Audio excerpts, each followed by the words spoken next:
Honourable members, Deputy Speaker.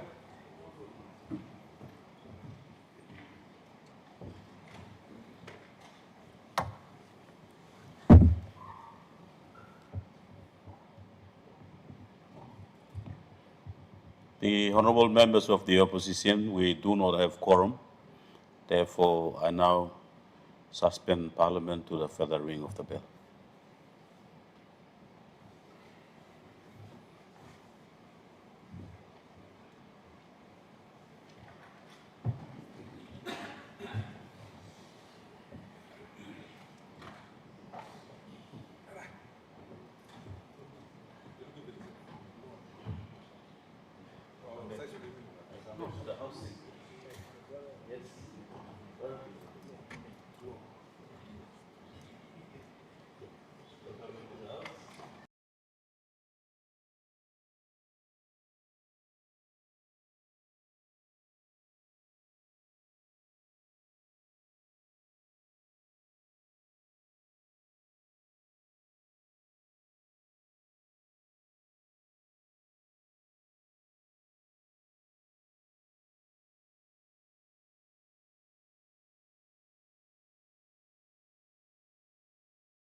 Honourable members, we have quorum. The Honourable Member for Talasia will lead us in prayer. Let's come before the Lord in prayer. Gracious, loving God, we thank you for this wonderful day and for all the leaders who have returned to the sessions of Parliament. We pray for wisdom, knowledge, and understanding upon each and every one of us here this afternoon. Send forth your Holy Spirit, O Lord, to lead us through as we will be discussing important matters regarding our country. We pray for our Prime Minister, the Deputy Prime Minister, the opposition leader, and all the ministers, governors, and members of Parliament to be truthful in what they are discussing and to be humble in any decisions that will be guided by the Holy Spirit. We pray for our nation. Help our nation, O God, and our people to change their mindset and understanding so that God allow the rule of law and allow your wisdom, O God, to continue to go through these nations so that, God, we can bring stability in the lives of all our citizens of this country. Father, we pray for all our resources of these nations to be used in the best benefit of this, the country and the citizens of God. Let us come together and say the Lord's Prayer. Our Father, who art In heaven, hallowed be thy name. Thy kingdom come. Thy will be done on earth as in heaven.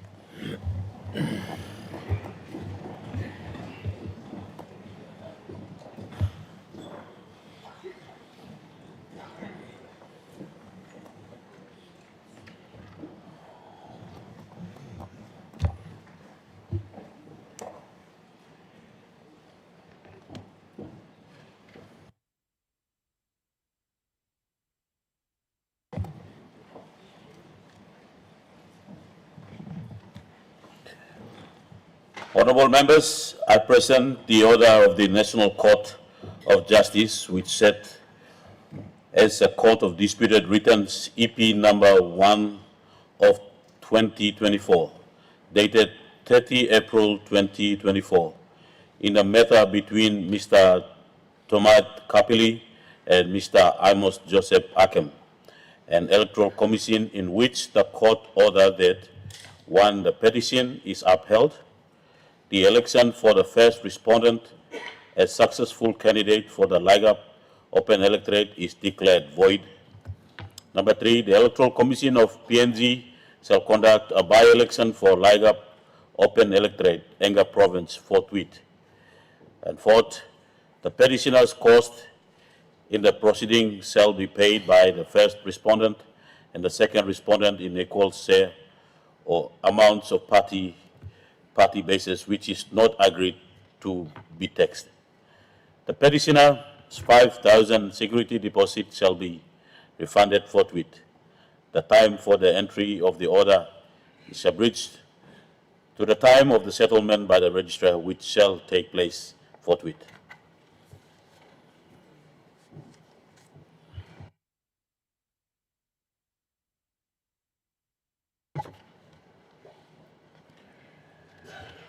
Honourable members, I have to inform the Parliament that I have, in accordance with Section 110 of the Constitution, certified 4 acts made by the National Parliament. A list of this registration will appear in today's minutes of proceedings.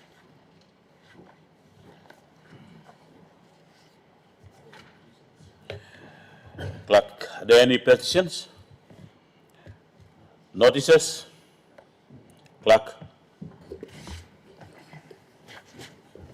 Minister for Provincial and Local Government Affairs gives notice that he shall present a bill for an act to amend the District Development Authority Act 2014 and for related purposes. The Minister for Provincial and Local Government Affairs gives notice that he shall present a bill for an act to amend the Mount Again City Authority Act 2015 and for related purposes. The Minister for Provincial and Local Level Government Affairs gives notice that he shall present a bill for an act to amend the Lake City Authority Act 2015 and for related purposes.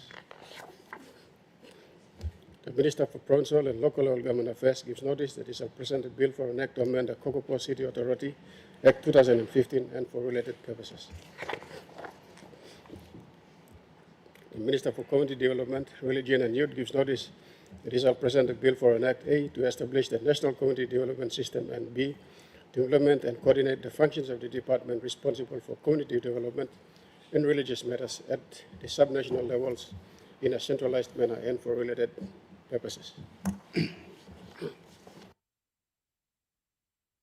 Honorable members, on behalf of the Speaker, I'd like to welcome you all back to the Parliament for the first day of this session. Now, question time.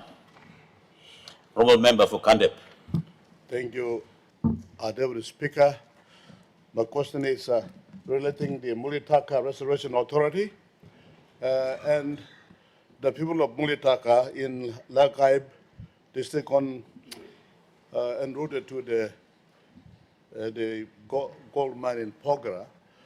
To the Minister for Mulitaka Restoration Authority, I think the Minister for Provincial Affairs and Intergovernmental Relations is responsible. Therefore, my question goes to him. And through you, Deputy Speaker, the question is, the Parliament did establish... Honorable Member, I interrupt you again. Your question is directed to the Minister for Intergovernmental Relations. Intergovernmental Relations. Yes. Go ahead, make your questions.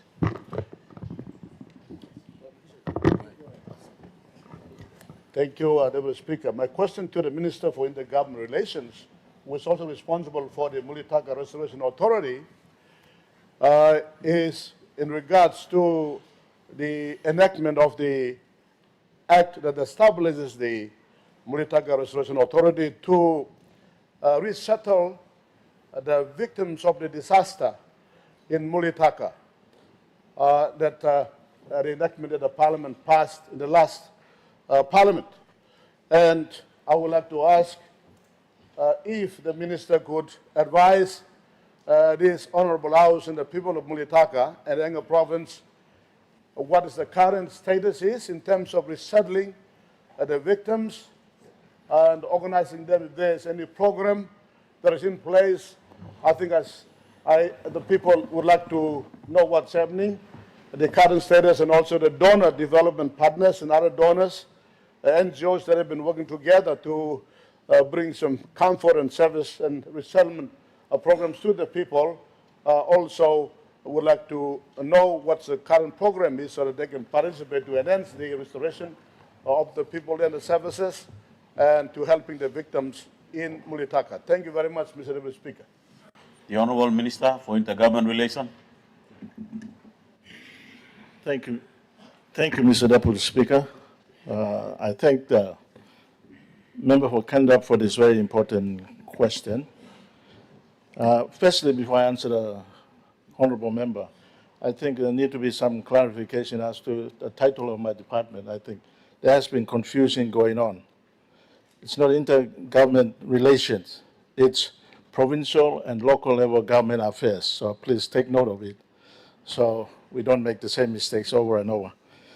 Anyway, coming back to the question, thank you to you, Mr. Deputy Speaker. I thank the member for Kanda for these very important questions. And this relates to, as we know, the effect of natural disaster that occurred in the Enga province, thus displacing lots of our people, and what course of actions that government has taken in relation to resettling them.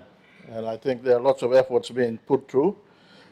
Particularly to begin with, it was Defense Minister who has taken a very proactive role in terms of addressing the earlier immediate effect of the earthquake. And Ministry of Provincial and Local Government comes in when it requires to resettle these people. So Deputy Speaker, what has transpired is after the passing of the act that establishes the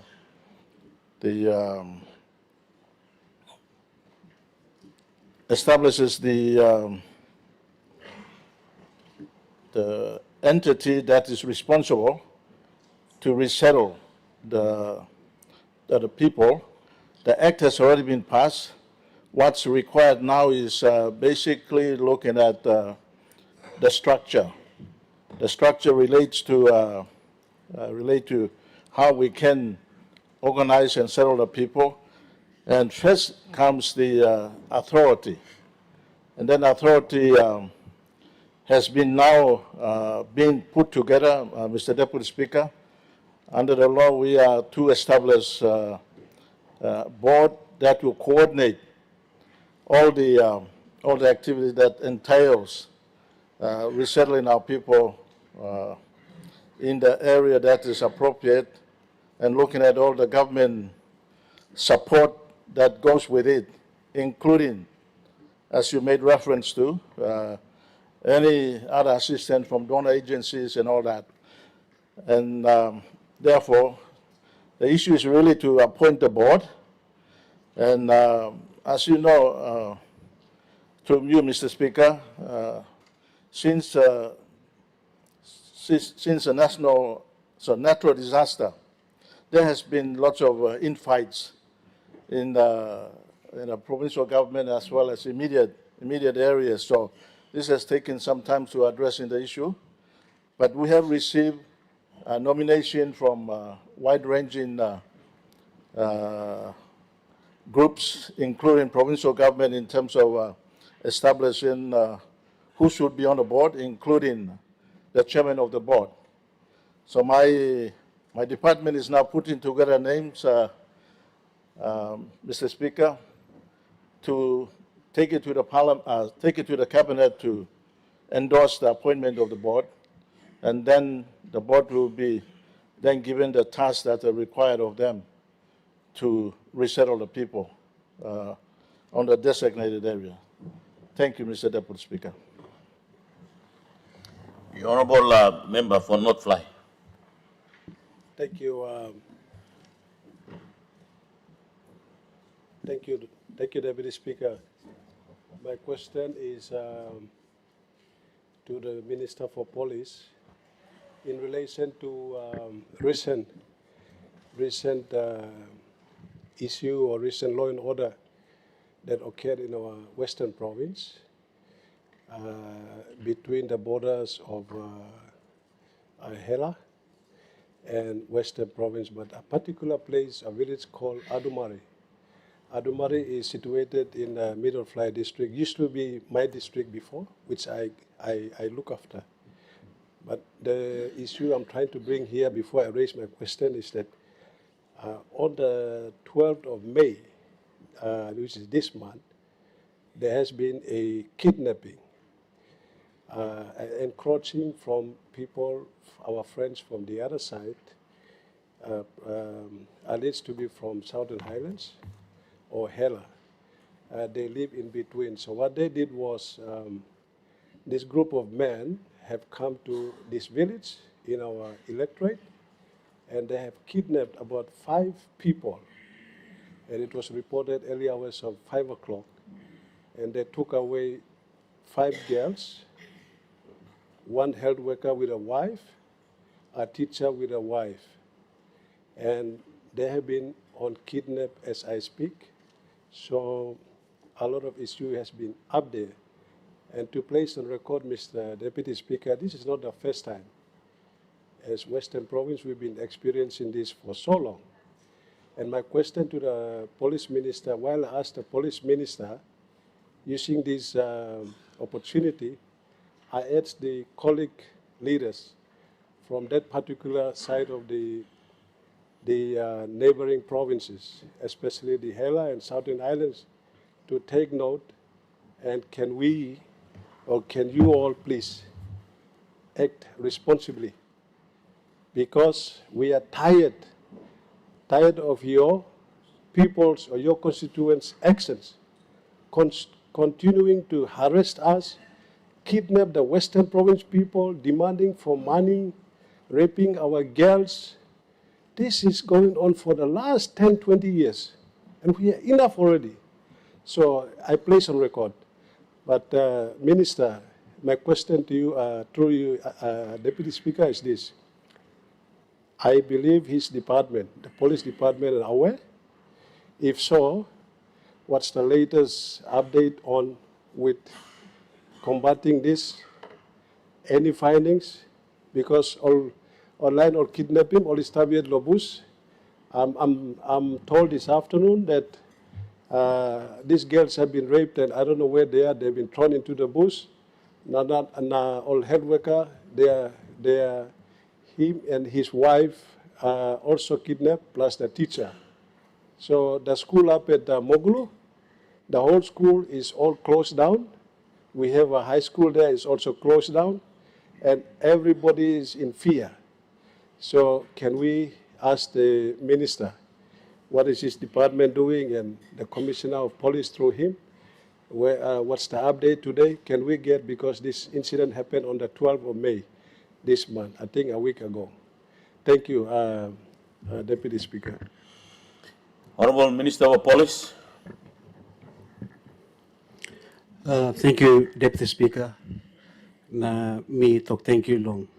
Member of the North Fly Law. Ask him this is a very important question. As you all know, long time you may make him this like in all work.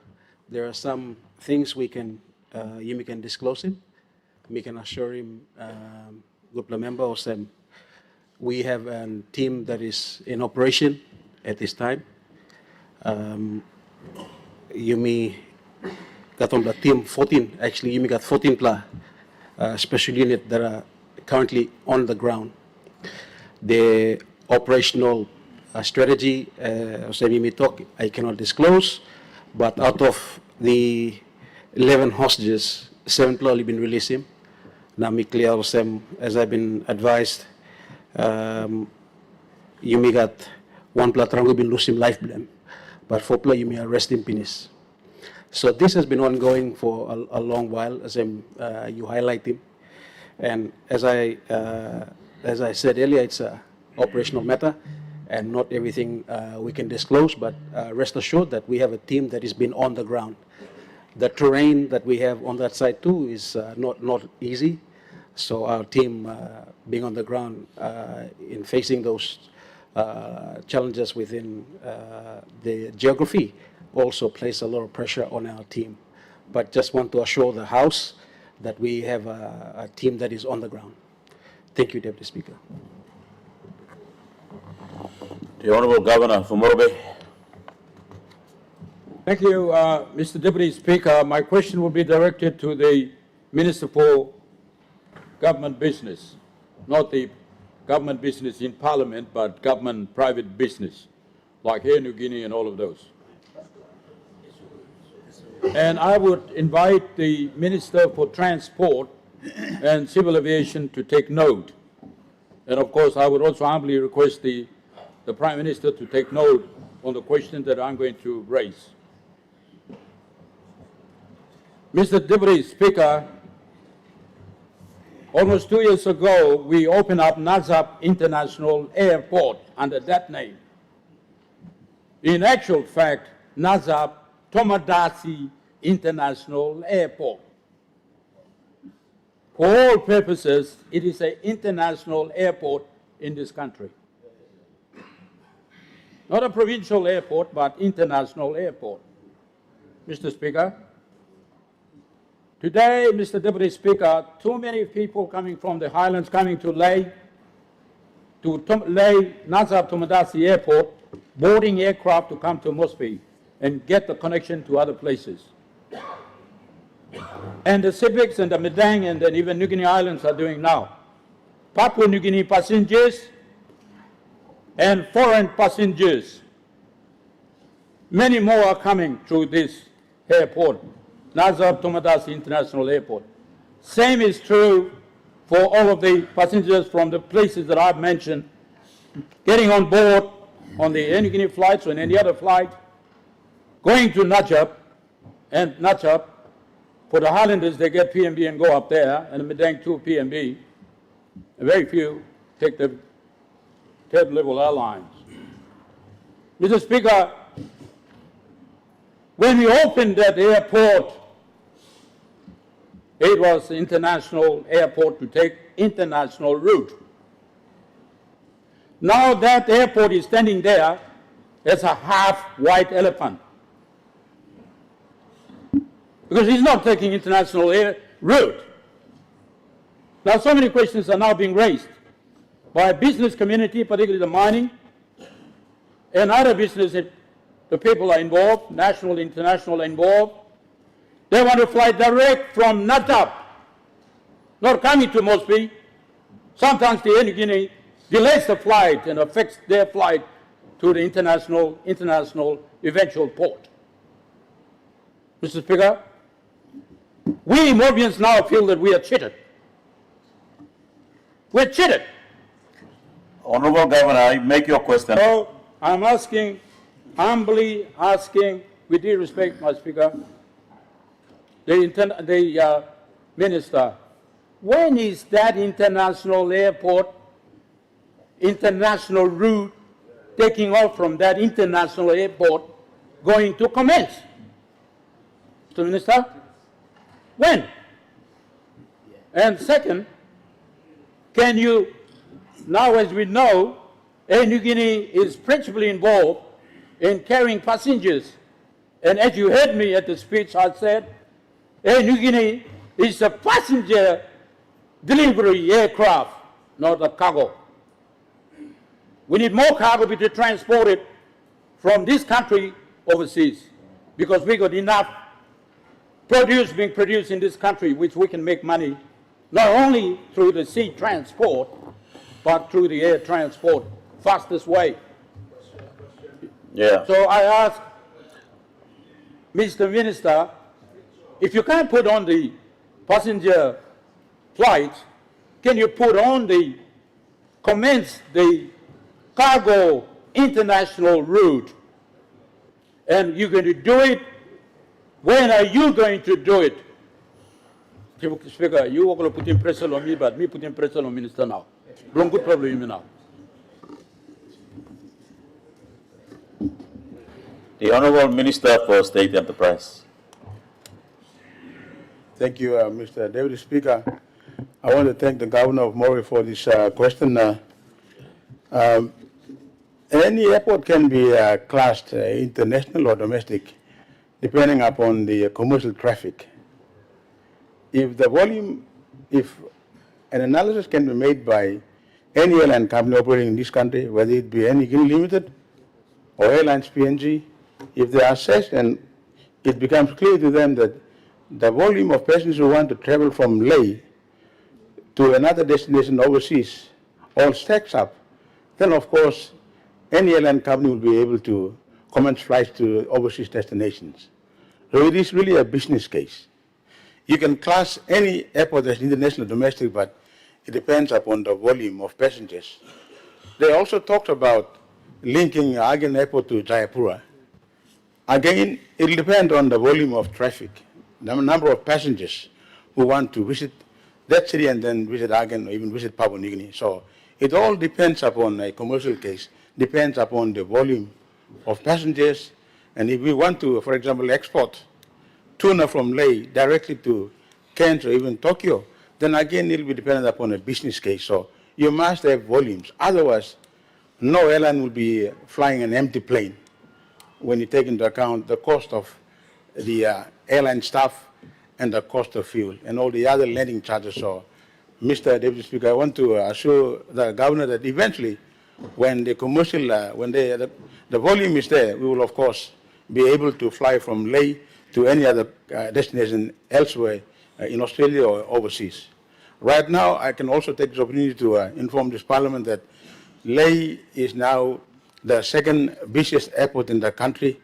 The volumes are good for both Air Guinea and Airlines PNG. Both airlines are making money. and Guinea to the use of the large B737 Boeing that is being flown over there more than 2 times a day. So thank you, Mr. Deputy Speaker. We have a supplementary. The member for Abao. Thank you, Deputy Speaker. My supplementary is, I think the Minister has just admitted that their assessments prior to making the announcement that this airport is also an international airport must have been wrong. So what was their assessment before, in that grand opening, that they declared this as an international airport? They built it that way, and now he's saying it depends on volumes. So what was their assessment? So he's basically telling the country that they made the greatest error in assessment. Honorable Minister, I don't see that as a question, but I think I'll ask you to repent because it's called a supplementary. Thank you, Deputy Speaker. I want to thank the member for Abao for this. I'm not sure whether it's a question or a point, comment, but we're not in the business of misleading Parliament. It's not, again, a matter of admission or denial. Declaration that is made, whether to declare any airport an international or domestic, is made not by the airline companies. Airline companies are customers who use those facilities. So it's not up to any Guinea or me as a minister responsible to declare a certain airport international or domestic. Thank you, Mr. Deputy Speaker. The Honorable Deputy Opposition Leader. Thank you, Deputy Speaker. My question, without notice, Deputy Speaker, goes to the good, hard-working Treasurer. Mr. Deputy Speaker, earlier this year, the Treasurer advised this Honourable House that he was struggling with non-tax revenue, and non-tax revenue hadn't hit the targets that he had initially projected. Further, after that, the good Prime Minister told and announced to the country that there would be a realignment of the budget after the final budget outcome was presented. Mr. Deputy Speaker, we are entering the last month of the second quarter, and all members of the House have to be aware that we only have 3 months before we start dealing with the 2026 development budget. Now, my question is, the people of Chuave have just received 2 million DSIP out of 15 million that's budgeted in the 2025 budget. The people of Simbu have hardly received any functional grants, the Simbu Provincial Government, since last year, since May this year. So my question to the good Treasurer, you have failed to generate the projected revenue. Are you, as a responsible government, going to bring a supplementary budget and realign expenses, cut off the Connect PNG scam, and focus on districts, provinces, and key sectors like the health department? The emergency ward of the Goroka Hospital got shut down because they have no medicine and can't afford to keep it open. These are serious issues that really question the prudential financial management of this Treasurer and the fiscal implementation of the budget. The 2025 budget will fail, Mr. Deputy Speaker, if we don't bring a supplementary budget and realign our priorities for the nation. Thank you, Deputy Speaker. The Honorable Treasurer.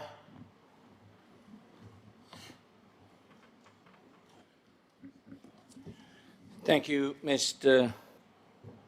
Speaker.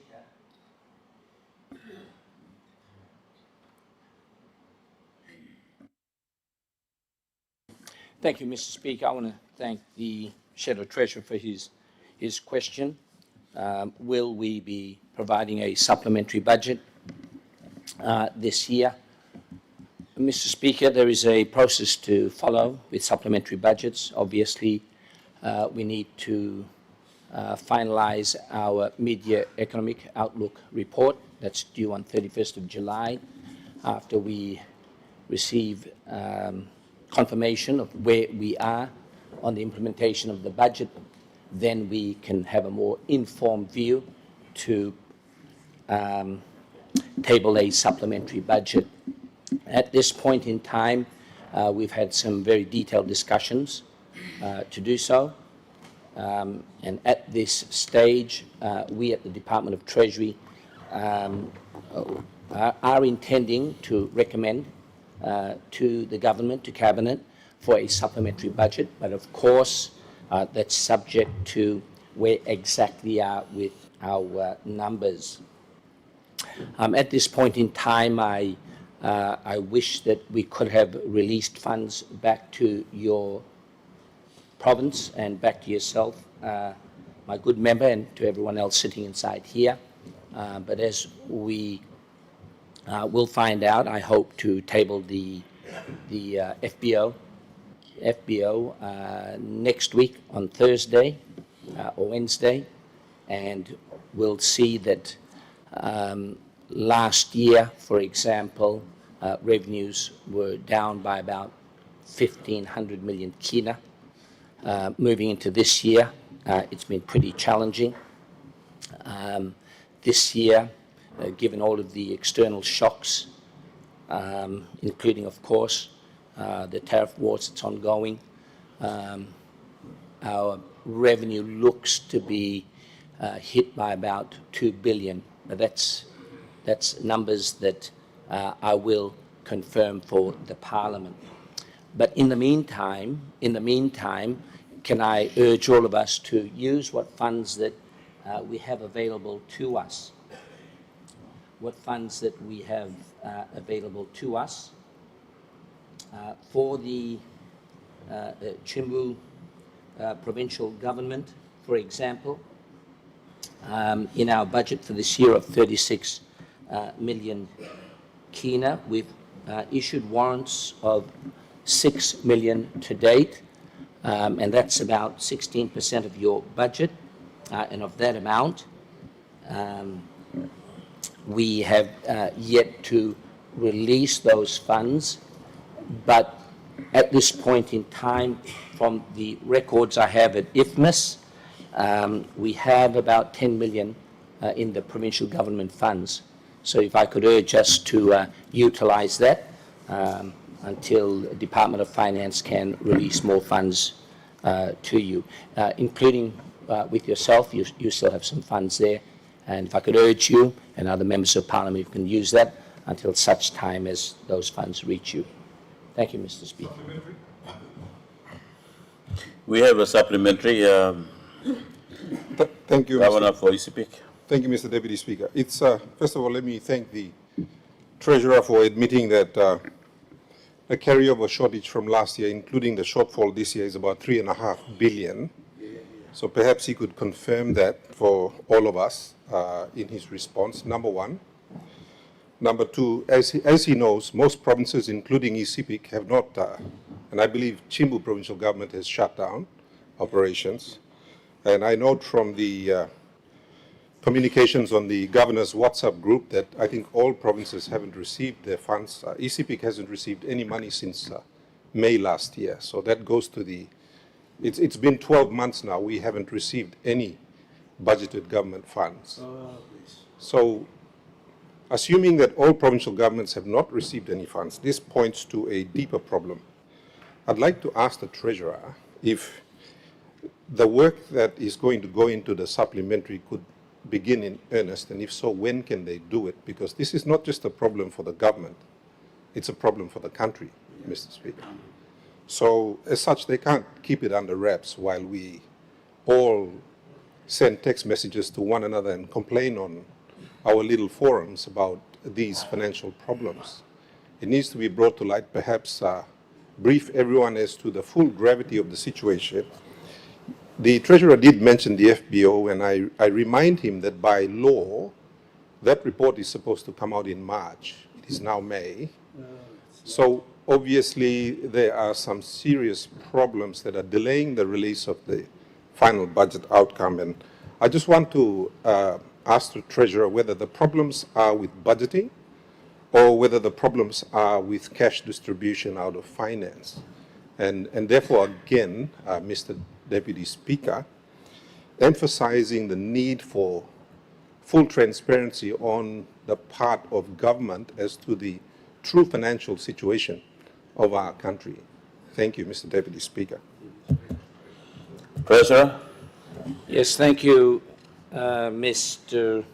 Acting Speaker, and I want to thank the Governor for his comments.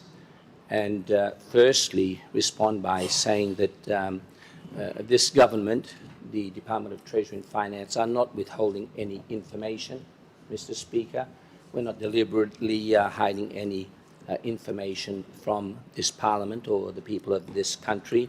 As I mentioned earlier, if you can allow me to table a detailed statement on the FBO, and from that report, you'll get a lot more detail than rather than from myself reading some ad hoc numbers.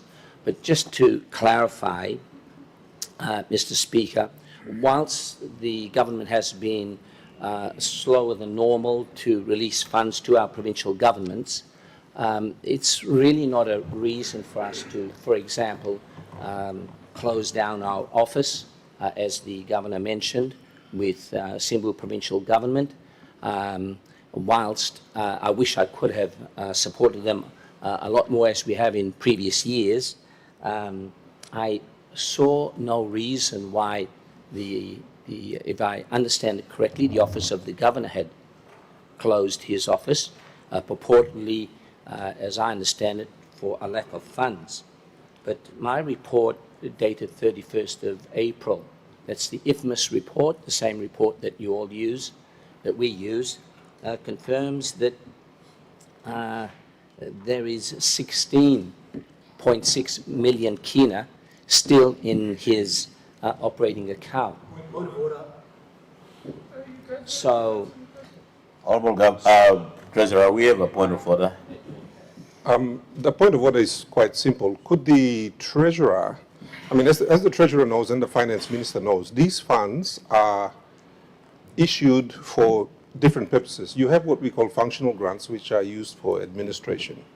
You then have your SIP funds, which are either DSIP or PSIP, and sometimes some lucky provinces and lucky districts pick up what we call PIP funds. Now, these funds, if they are to be utilized for operational purposes, that would constitute a misappropriation of funds on the parts of those who are expending those funds.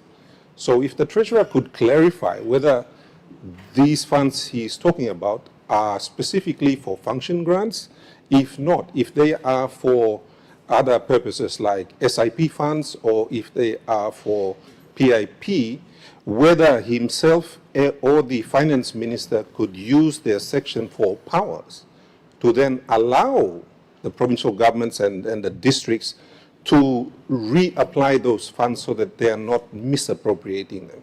Thank you, Mr. If you could clarify that, Mr. Deputy Speaker. thank you, Mr. Speaker. As I mentioned, I will clarify that when I get given the opportunity. I'll include that in our FBO report, but certainly we'd be prepared to use our Section 4 transfer authorities to assist us further with that. But again, I would stress that, and given a high-level response, whilst we're waiting for more funds to be released, there appears to be sufficient funds, Mr. Speaker, still held out in the provinces. For example, our provincial government operating accounts, the high-level number is, as of 31st of April, we have 1.3 billion kina held in our accounts, and I'm happy to detail the breakups of those in our FBO statement.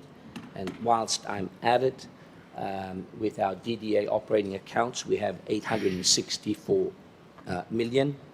If you add all the other operating accounts, we have a total of 3.1 billion kina held in the provinces. Treasurer, we have a point of order from Governor from Morobe. With due respect, Minister, the Governor for CIPIC has asked you an important question.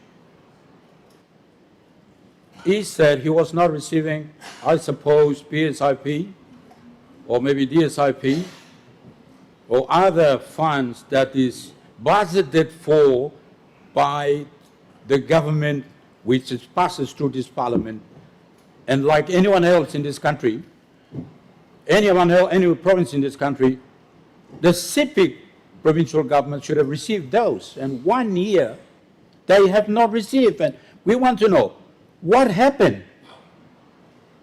We want to know what happened. And you answered the question.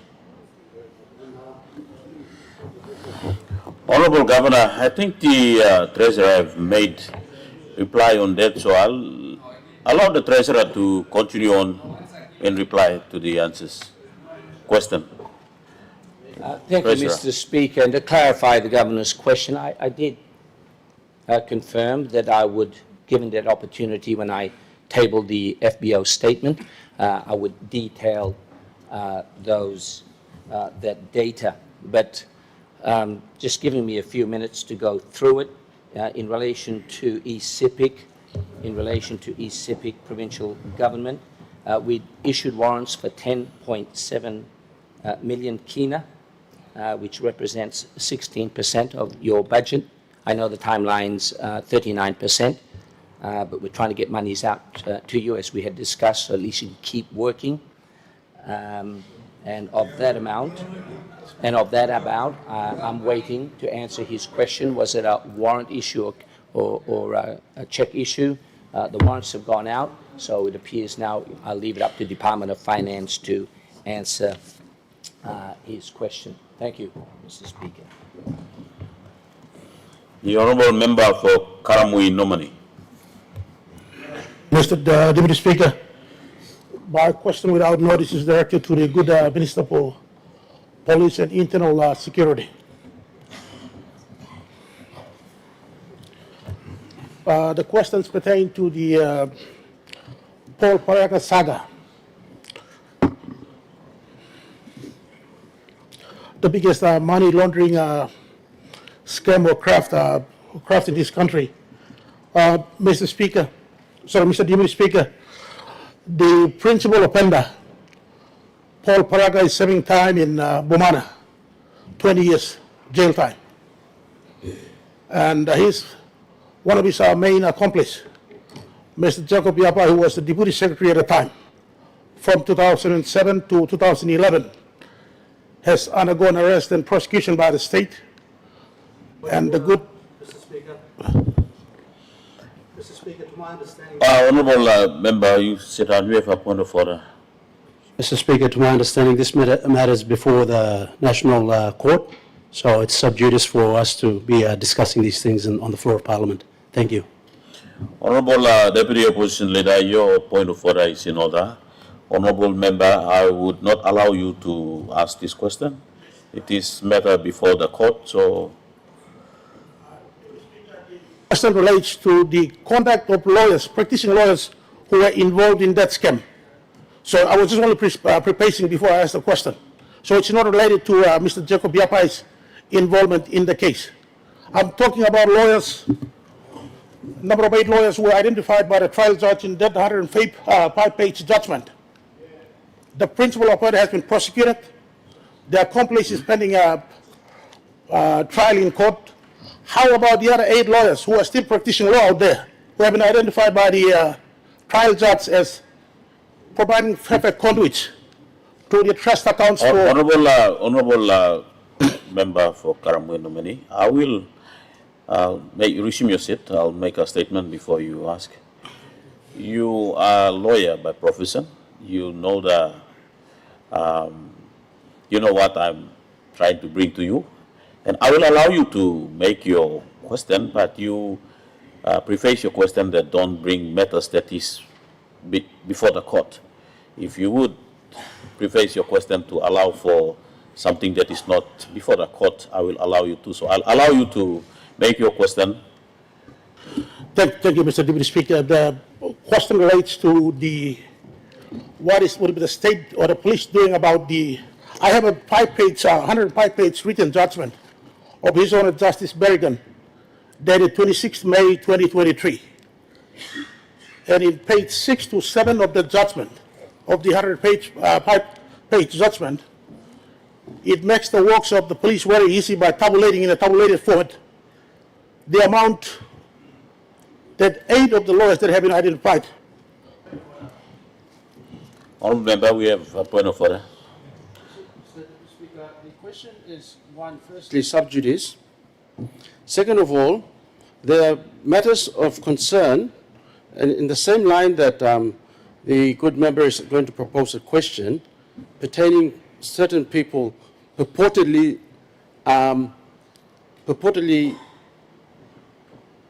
participating or having something to do with those facts, set of facts, it would be irresponsible for the House to entertain this question, because it would also be intervening and obstructing the course of justice, if at all.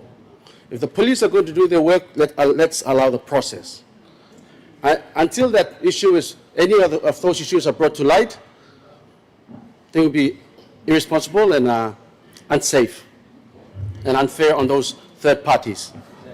Honourable Member, I think your point of order is in order. Honourable Member for Karamui Nomani, I will not allow you to ask this question.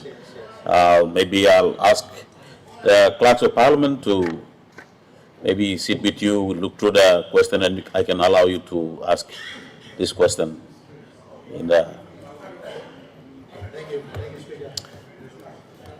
Honourable Member, I have made the decision, so Honourable Member for...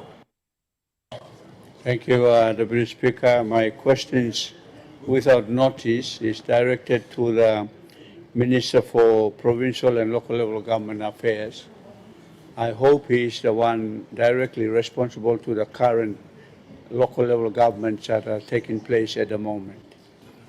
If it is okay, then I can direct it, or I will direct it to the Minister for Intergovernmental Relations, Minister for Administrative Services.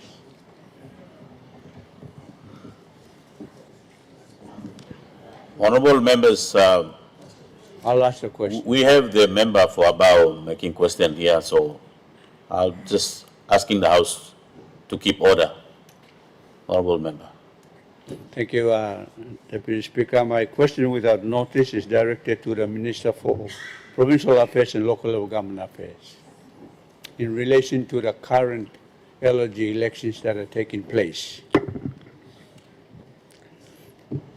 There is a bit of confusion right now going on, because I hope the Minister can clarify that there are 2 different sets of dates that are now floating around with regards to, for example, the polling date on the first notice was 12th of July. The second notice floating around is 21st of June. Counting on the first notice will begin on the 2nd of August, on the second notice, 5th of July, and on the first notice, the return of writs designated to be on 22nd of August, and the latest one, return of writs on the 24th of July.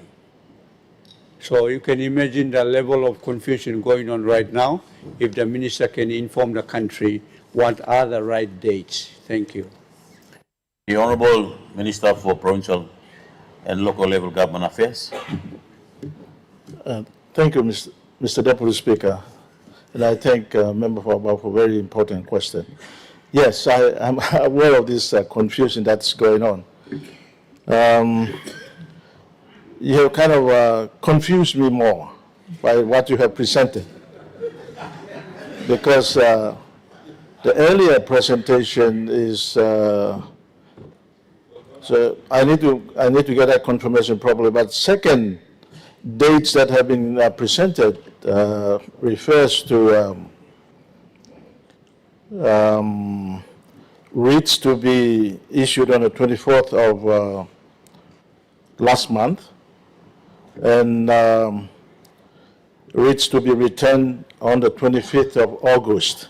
If I can present that as the outlay of what you're referring to. In between are all those different requirements that are requested for polling and all that.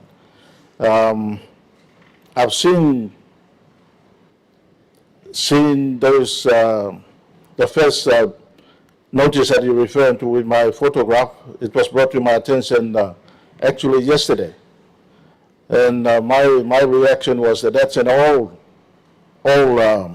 notice which has been superseded by the second notice, which I'm making reference to, which is reached to be issued on the 24th of last month and reached to be returned on the 25th of August. So that's the notice that should be applicable to LLG election that is going on. Thank you, Mr. Deputy Speaker. Supplementary, we have member for Yaribu Pangia. What's your supplementary?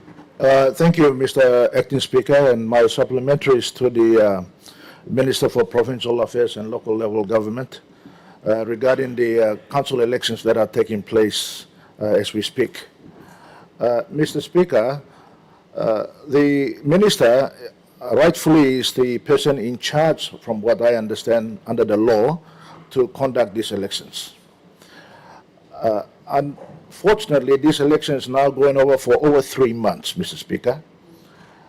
When we all know that the council elections relate to individual votes in the villages and nearby hamlets that are surrounding that particular ward. Can the minister say why does he has to conduct these elections for over 3 months? Why do we have to allow people to run around with posters for 3 months in the same village that they live in and work and survive every day?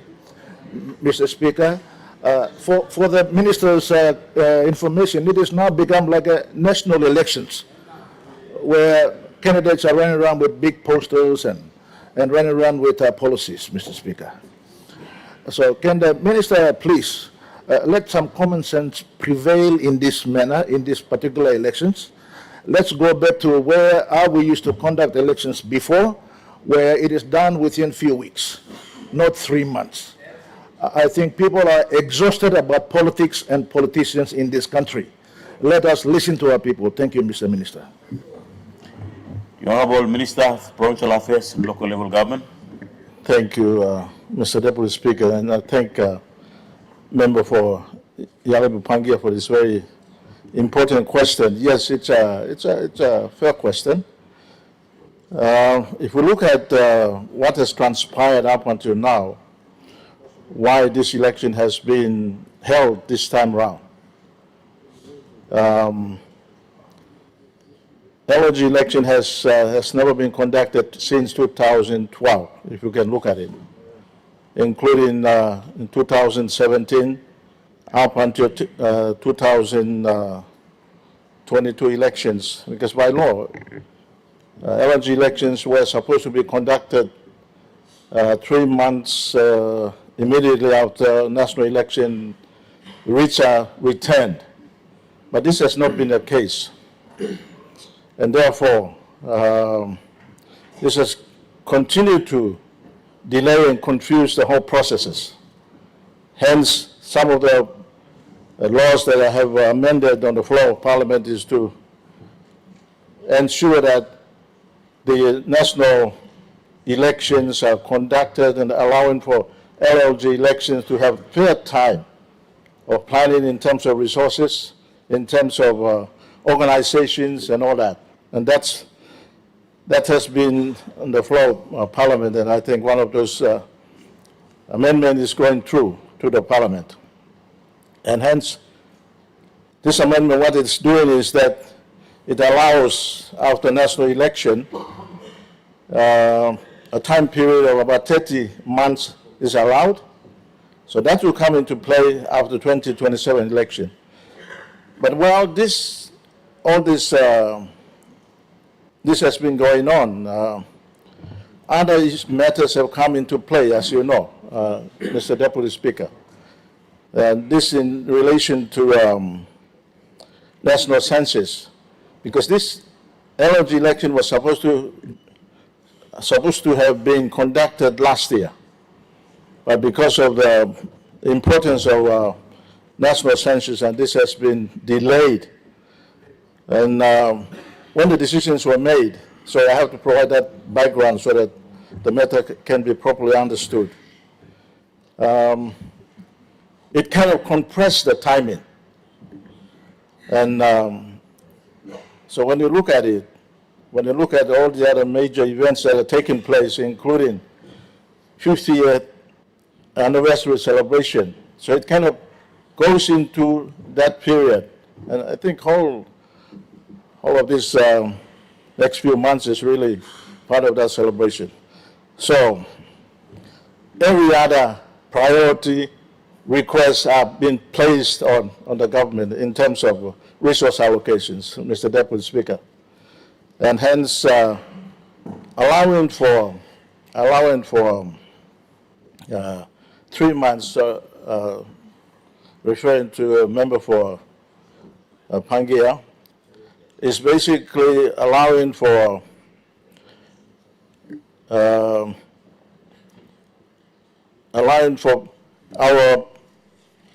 preparations to be done on the ground in terms of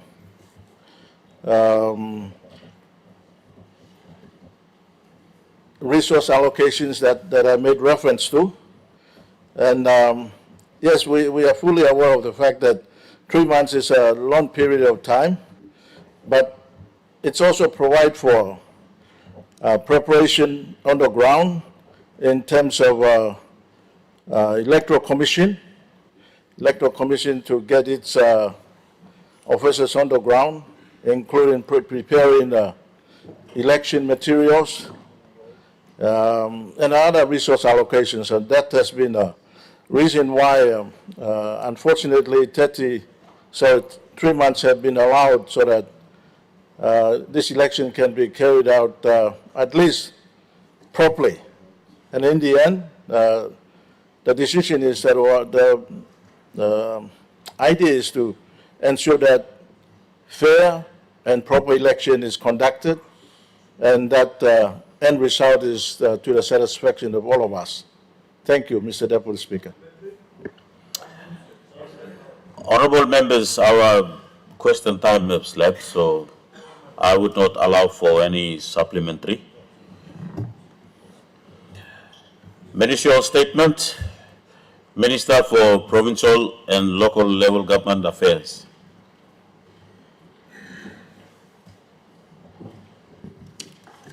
Thank you. Mr. Deputy Speaker, I seek leave of Parliament to make statement. Leave granted, go ahead. Okay. Thank you, Mr. Deputy Speaker.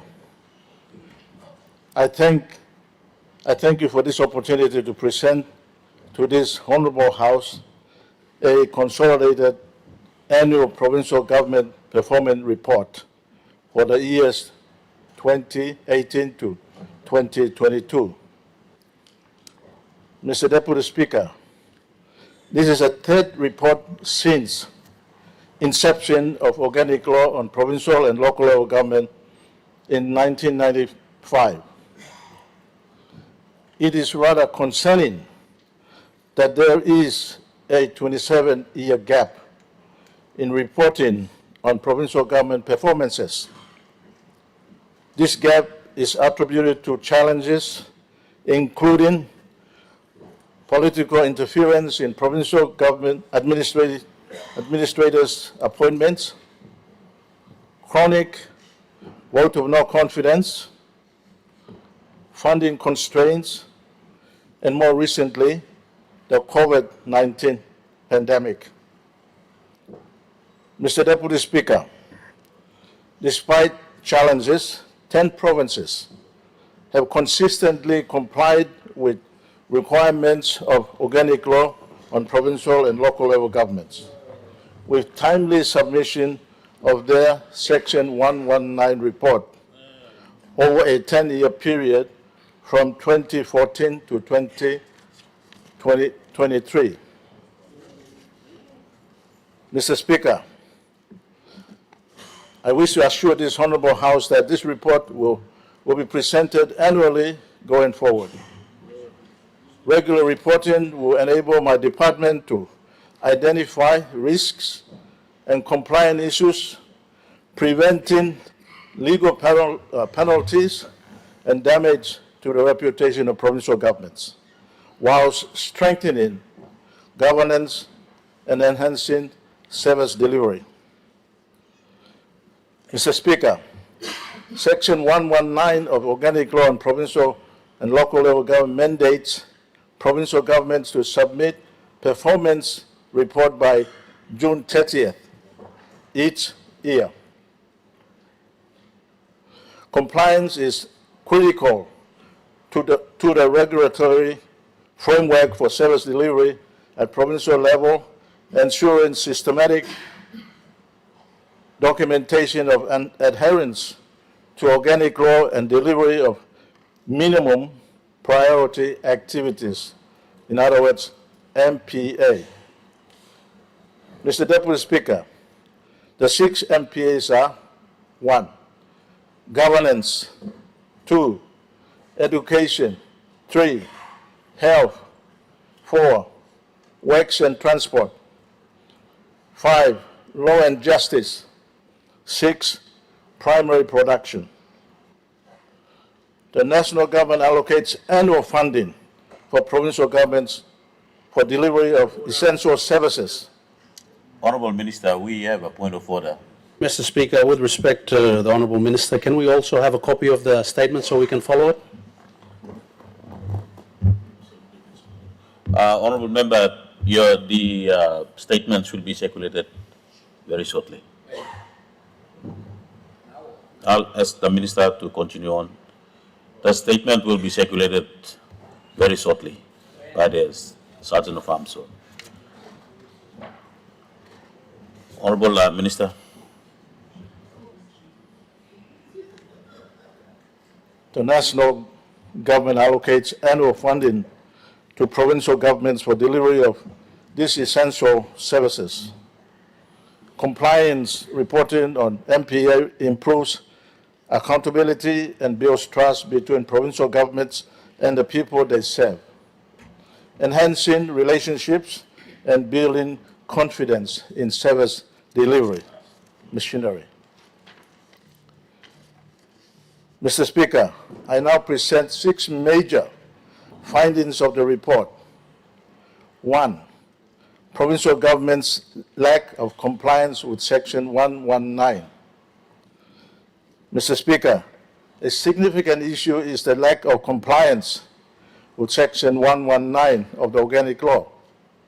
Over the past 5 years, only 7 provinces, or 37%, submitted reports before June 30th deadline, while 13 provinces, which is 65%, submitted late or not at all.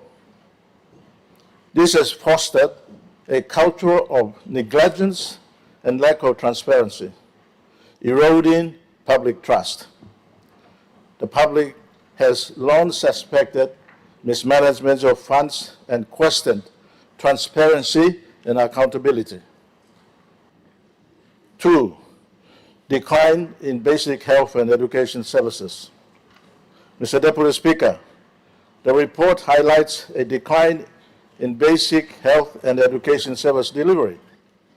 Rural communities face reduced access to basic health services, resulting in high rates of diseases and preventable deaths, disproportionately affecting vulnerable populations.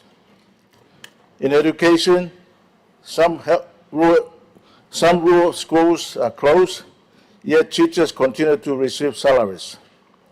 This deprives children of education and impacts the future workforce, leading to low economic growth, increased poverty, and higher illiteracy rates. Addressing these challenges requires localized policy interventions at ward level to ensure equitable access. 3. Decline in primary production. Mr. Deputy Speaker, primary production activities including agriculture, coffee, cocoa, copra, fishing, forestry, and mining have declined. Extension patrols in rural areas have drastically reduced or ceased, lowering production levels and directly affected income of our rural communities. This forces families to migrate to rural centers or remain in subsistence farming. Sustainable practices, better market access, and supportive policies are needed to stimulate economic growth at the ward level. 4, decline in law and order and justice sector. Mr. Speaker, village court services in rural areas are declining due to lack of funding, a shortage of trained manpower, and inadequate infrastructure. This poses significant challenge to maintaining law and order. There is an urgent need to revitalize formal legal frameworks and integrate them with traditional systems to ensure equitable access to justice for rural population. 5, decline in transport systems. Mr. Deputy Speaker, rural transport infrastructure, including roads, airstrips, wharves, jetties, and bridges, are deteriorating. This forces people to travel long distance to access basic government services, impacting access to social services and economic opportunities. Investment in transport infrastructure is critical to ensuring connectivity and to access essential services. 6, decline in governance services. Mr. Deputy Speaker, governance structures at provincial and local levels are deteriorating. Provincial and local level government assemblies, provincial executive council meetings, and district development authorities, or DDAs, meetings have become infrequent, poorly attended, and ineffective, negatively impacting service delivery. My department is working to strengthen governance framework, enhancing participation, and ensuring accountability. Mr. Deputy Speaker, these significant issues stem from lack of compliance with Section 119 of the Organic Law. The majority of our provinces, or 65%, are not submitting their annual reports on time or not at all, hindering transparency and accountability. Mr. Speaker, to address these challenges, my department is 1, permanently relocating 20 officers from the central office to be placed in the provinces.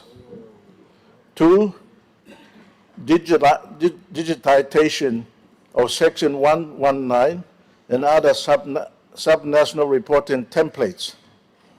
3, strengthening governance framework at provincial and local levels. 4, ensuring better planning and budgeting processes. 5, implementing localized policy intervention at ward levels to ensuring equitable access to health and education services. Punitive measures. Mr. Speaker, let me inform this Honourable House that my department, in collaboration with relevant authorities, will not hesitate to enforce punitive measures to improve accountability should this trend of deliberate ignorance and defiance of reporting persist. Calls for submission of Section 119 annual provincial performance reports and Section 114 annual provincial finance reports are being ignored. These mandatory annual reports, when read together, provides a good picture of service delivery in the provinces. Mr. Deputy Speaker, it is shocking that since 1995 reforms, only 2 Section 1.1 reports have ever reached this Parliament. I realize that the Department could not consolidate annual reports from my predecessors over the years to present to the Parliament, as response from provinces have been very poor all these years. Mr. Deputy Speaker, Section 119 and Section 114 of Organic Law demands that these reports and set out punitive measures for non-compliance. The time has come for my department to start imposing and enforcing penalty clause. Mr. Speaker, it is also important to shed light on Supreme Court's invalidation of Section 51 to Section 53 of Organic Law relating to suspensions of provincial governments. The judgment is clear. It does not prevent the national government from administrative or financial audits of provincial governments, DDAs, and LLGs. The unconstitutionality of Section 51 to 53 does not prevent holding individual leaders and bureaucrats accountable after investigation. In conclusion, Mr. Speaker, Section 119 report reveals significant shortcomings in the reporting practices of many provincial governments. The lack of robust, reliable data poses a serious challenge to effective governance and accountability. Mr. Deputy Speaker, it is clear that without demonstrable evidence of delivery, further transfer of additional powers and functions to provinces would be irrational. Therefore, I call for immediate and collaborative actions between governors and my department so we can address this very important issue together.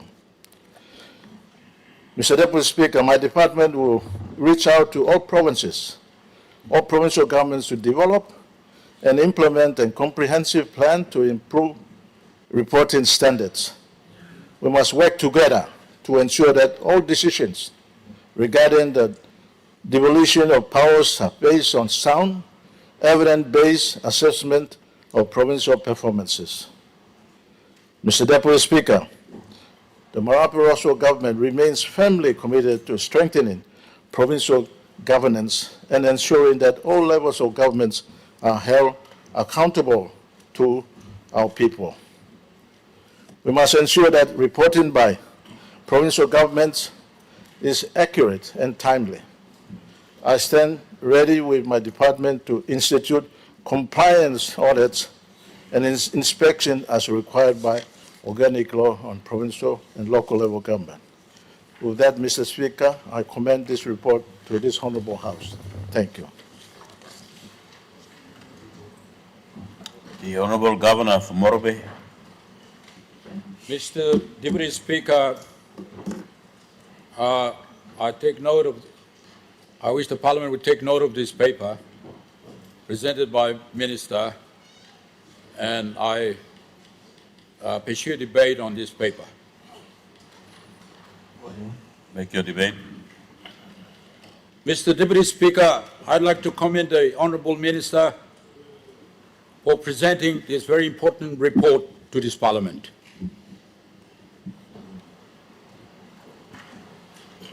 As to the Morobe provincial government, when I was the governor from 1997 to 2012, when the people decided to give me a leave by vacating me for 10 years, and before I was on holiday, we have presented the report in accordance with Section 119 the Honourable Minister is reporting. In actual fact, Mr. Deputy Speaker, the administrator by that organic law is the chief accountable officer by the organic law, not the governor, not the members or whoever, by it's the legal duty of the administrator.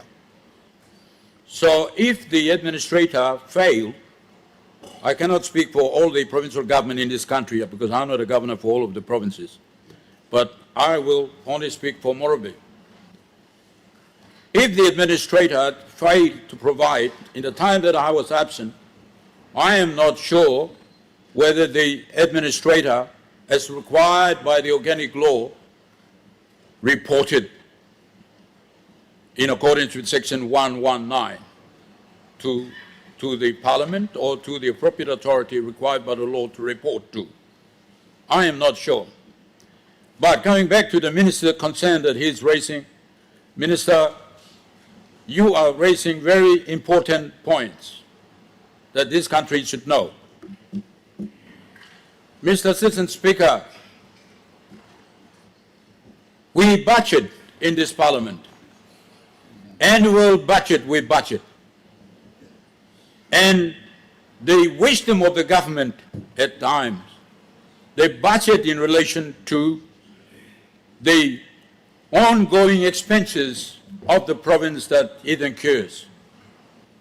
The government budgets for it. And the government also budgets for the other PIP program that has been approved, come through the right channel. Government will budget for it. And then, of course, the government will budget for PSIP for the provincial members and DSIP for the district leaders. Government will approve whatever the amount we all know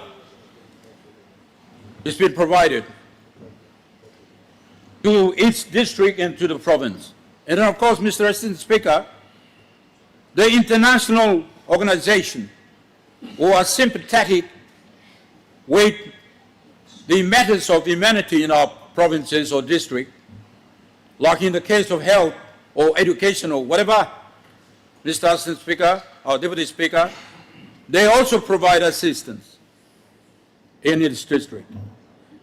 And it is left to each province by virtue and by the authority of section 119 to give a report of the money that came in for all of those aiding, implementation on all of those aiding, and being implemented, if implemented, for all of those aiding, and must be reported to the national government. Must be reported to the national government. So the national government knows that the money that has been budgeted through the appropriation, annual appropriation, to each province has been utilized for the purpose intended or not. National government is by law under right, legal right to know, because that's the national government of this country, not the United Nations or whoever, but the national government of this country. So when it's budgeting, Mr. Speaker, next, it will know that of the PSIP or DSIP or whatever functional grant or whatever that's been provided, national government will know whether that money has been used or not. Like presently now, the Honourable Governor for his CIPIC has raised a valid point. He says they've been budgeted for on all of those matters that I have mentioned. And he had not received it for 1 year, and that's what he's complaining.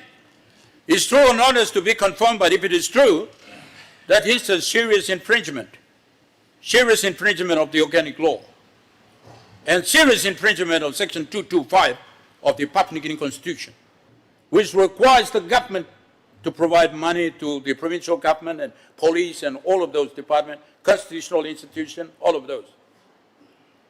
And therefore, the provinces are required, Mr. Deputy Speaker, to report.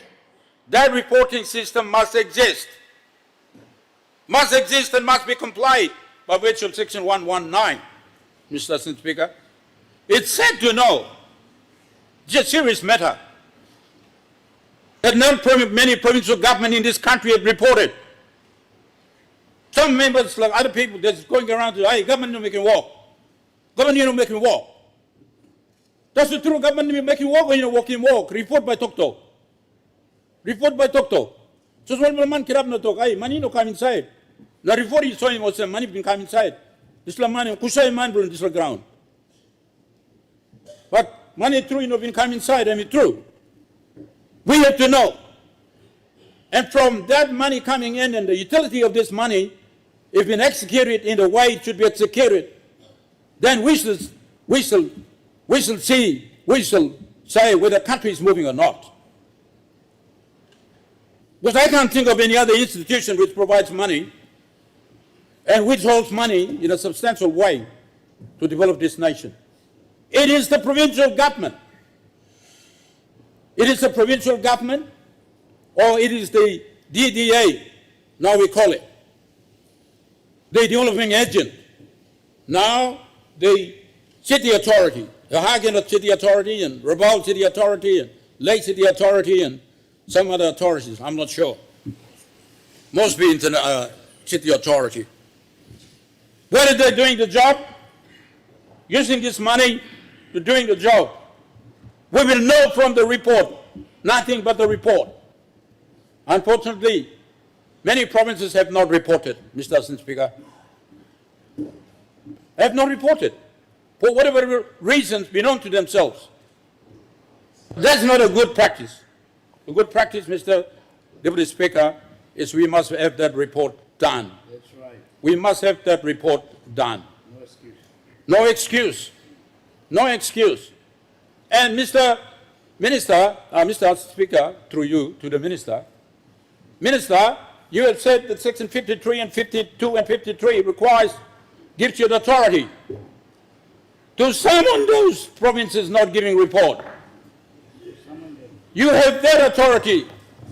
Seems like, I can't blame you. I'm not sure to what degree you have failed.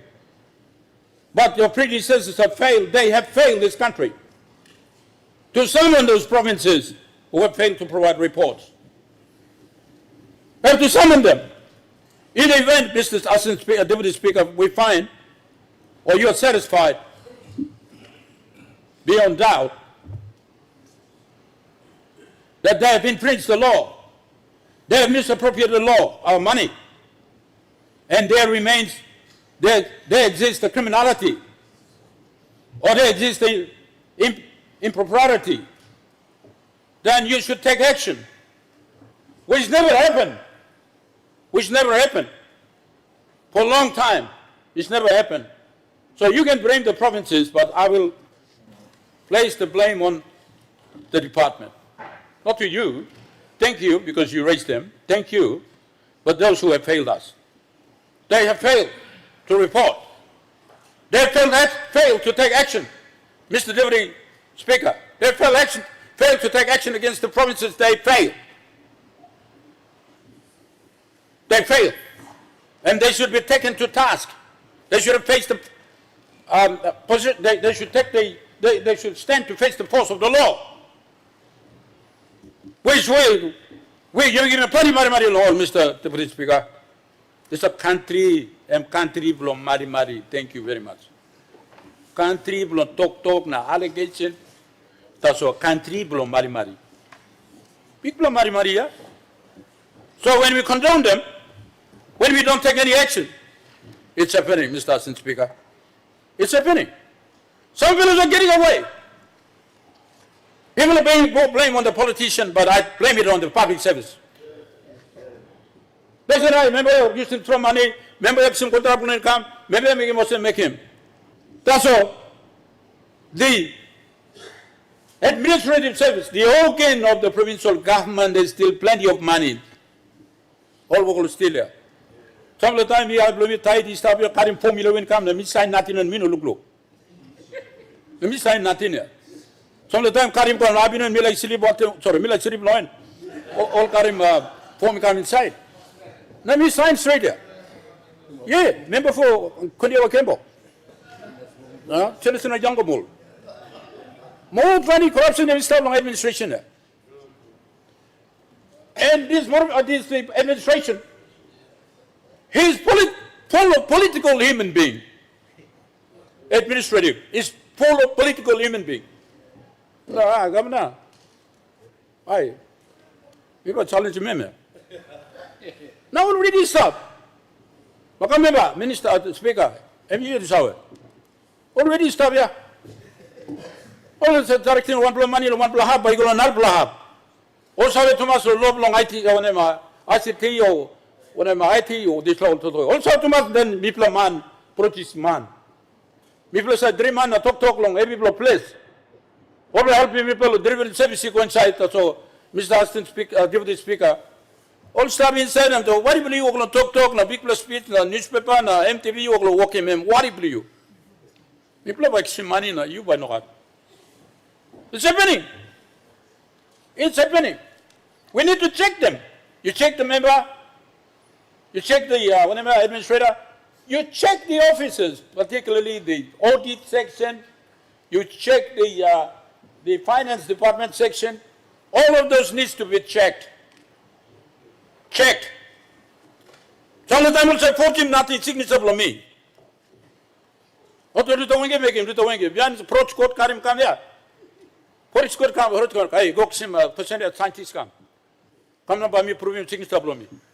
All Karim come, na writing signature, looking at go governor, sorry, you know, you.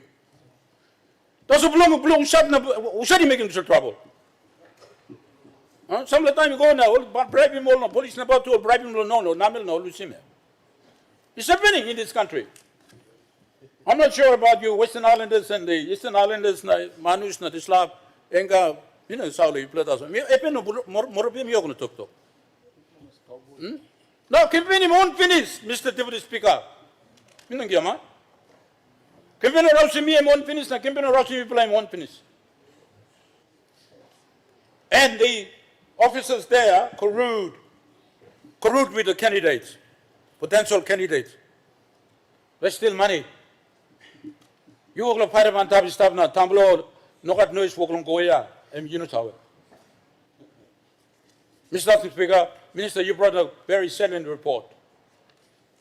You point him no health, you point him no law and order, you point him no transport, all this player.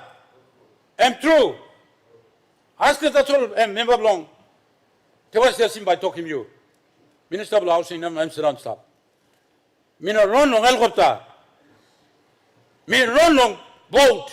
Takes me 5 hours from Ley, Bob Point to Siasi Island. Now me come back in on motor, 5 hours come back in. So they're killing me. Me mountain man, me killing me close to him, killing in me. So Deputy Speaker. That's me money, me stop the money, me stop, me come say. Now me, I've been crying for me. I've been crying for me, go member. Long last day.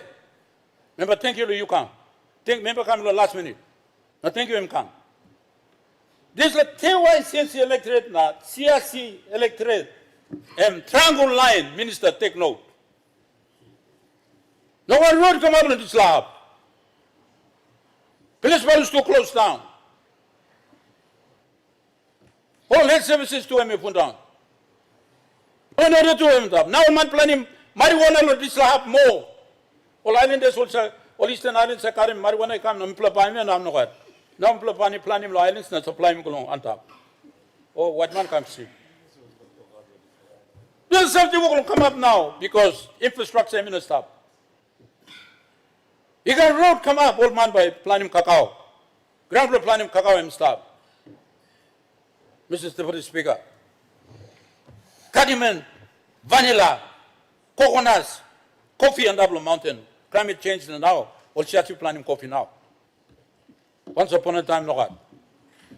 Thank you on climate change and bringing coffee come. Emperor now. And we triangle district. Now, when I know Lockheed Island, now Long Island to Old Suffolk. And we're trying to isolate it from the mainland. Minister will come up in nuclear electorate, you take note. You must give him nuclear electorate on this land now. Next 2027 nuclear elected by Kamala Islam. We need a member, we need a voice in this parliament. So Minister, you come up here and I'm true. I'm not talking morbe, church come inside, na government come inside, place na organize staff good so true club long end, me governor miss out. Because Mr. Sirip club lo place. No one will governor long East Street side Sirip club lo place. You ask him about the morbe all by talking to him, Mr. Speaker. Mr. Sirip club, yeah. Well, can you then challenge me, Mr. Put him off, me to use can't Sirip what? You governor long and you can't sleep what? You know can't sleep. Member talking me, yeah? What a member by talking me, yeah? Mr. Sleep lo want to what, yeah? You know, professional candidate not sleep, governor not sleep. Mr. Speaker. So what you are saying, Minister, you are on the point. Prime Minister, with the greatest respect, we respect him leadership of you. You make sure that those people who infringe the law should be prosecuted. You make sure, government must make sure, the area that we have not spent money, you must spend it. Money long improvement. Please, Ocean Gorilla, Mr. Sore, Gorilla. You member of Gorilla units are pied up. Mr. Rono Balus helicopter and me fly low through Longola and I go come up Longraina and I go. We're looking big very stuff here, all calling white taffy belly. We ask him Gorilla and talk him name long and white taffy. This let me big potential long agriculture. You go rush him Gorilla, Tamblon, or Settlement, Tamblon, me will sorry long Gorilla stop. Me will sorry long Gorilla stop. Gorilla, Minister Sway now. You will improve him. You will improve services now, man come inside the town here. Now you can rush him and pick the dog. You, they're human being. They voted you to this parliament, not the birds and the animal in the stone. Time election time, you better carry post they come. This all land development come punch him you. Me by celebrate this all opens up and by Mr. Celebrate and stuff because you wrong person will fight him you. Mr. Speaker. You must have him talk, Prime Minister must have him talk long, Minister now. We take action. Make sure all the provinces account and we must produce a report. By next year, maybe today late. Next year by June 30, yeah? Minister? June 30, all the report must come. You must check them. And then go and check them on the ground. If somebody says that he'll set up an hydropower from his 2 million IDZ, you physically go and check. This power come on or not. Go check it. So then, walking and prosecute them all. You can prosecute me. I'm not going to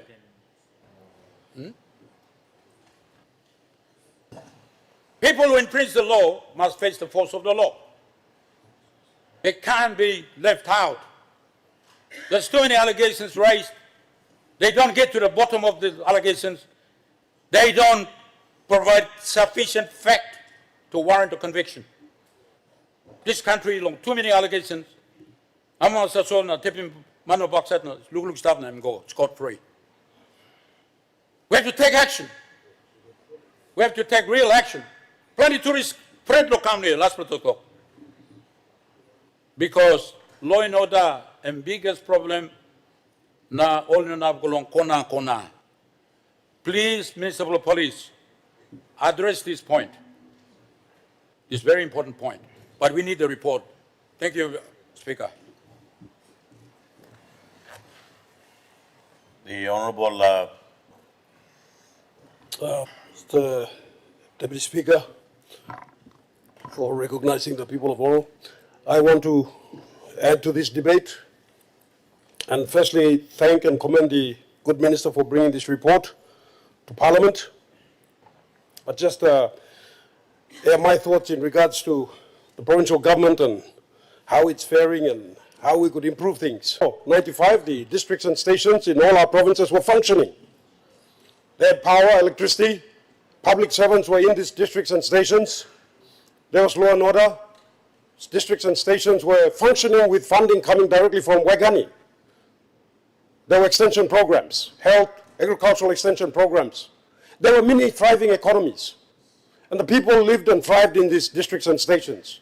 Many of them did not actually go to their town centers, their capitals, because they didn't feel like they needed to. Everything they needed, they found them in their districts and stations.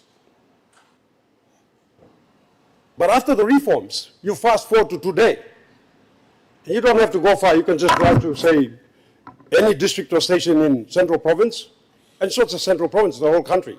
But I'm using this as an example for the purposes of demonstrating what I'm about to say. And you'll find that these districts and stations are no longer functioning.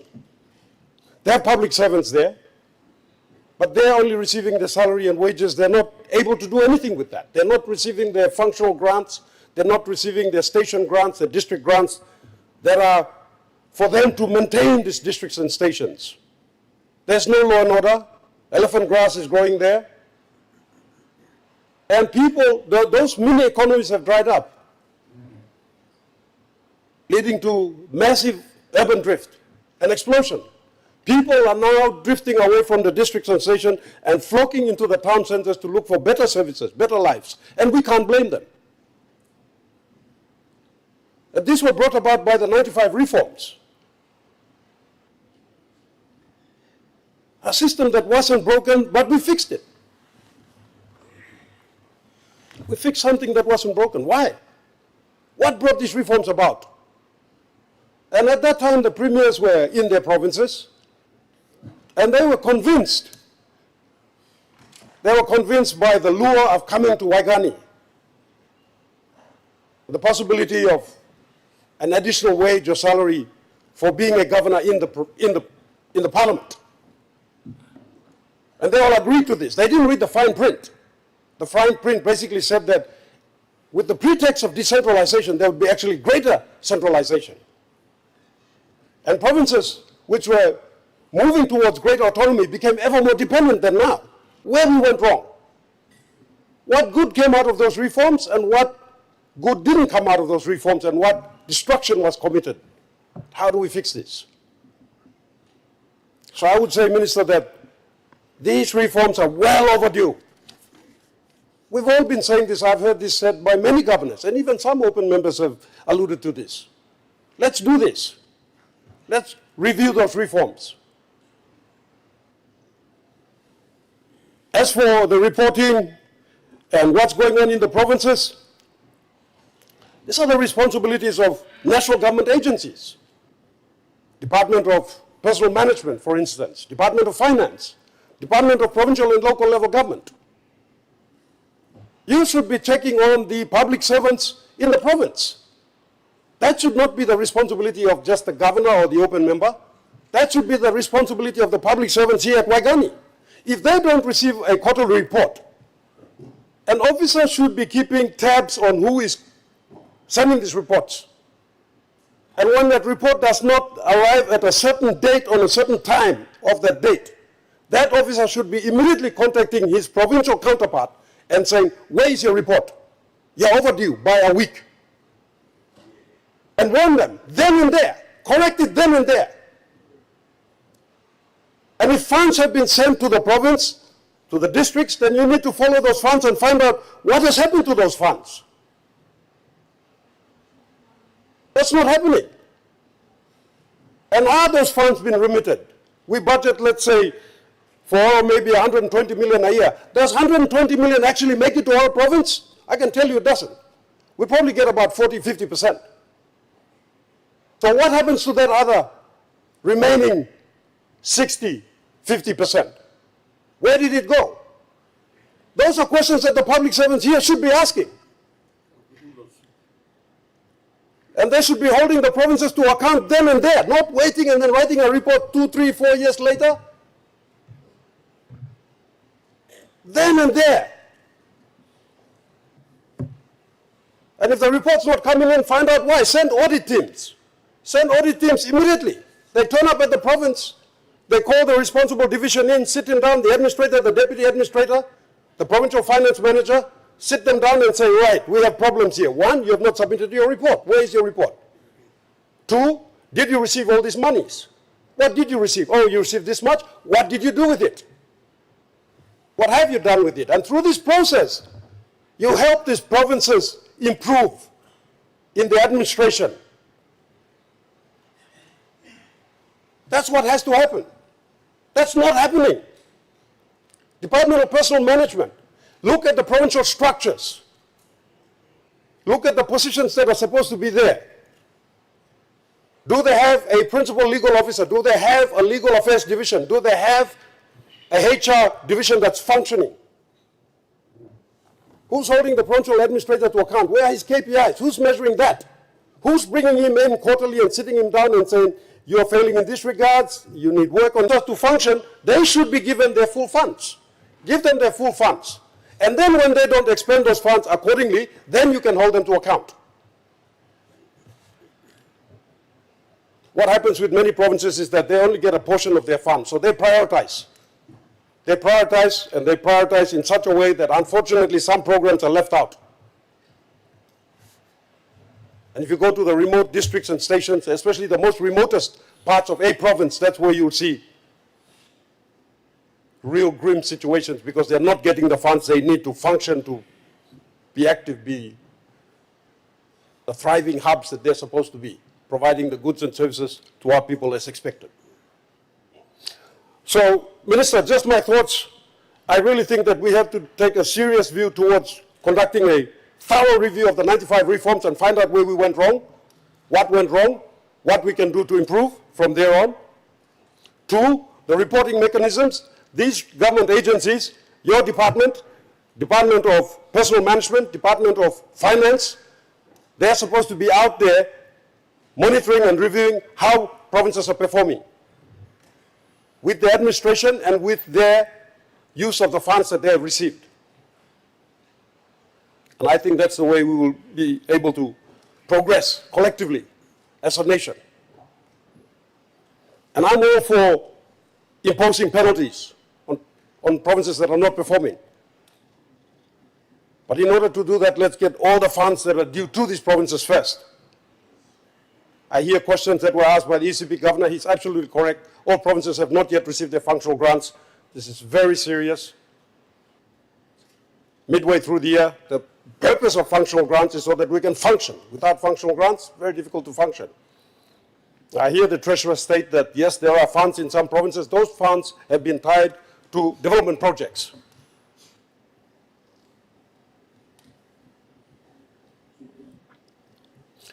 Anyway, thank you very much, Deputy Speaker.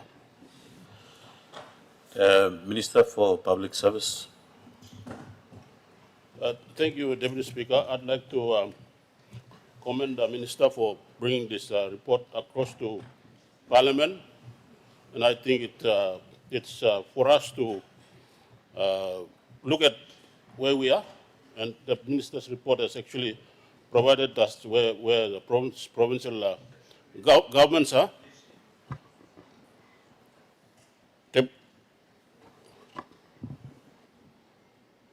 Thank you, Deputy Speaker.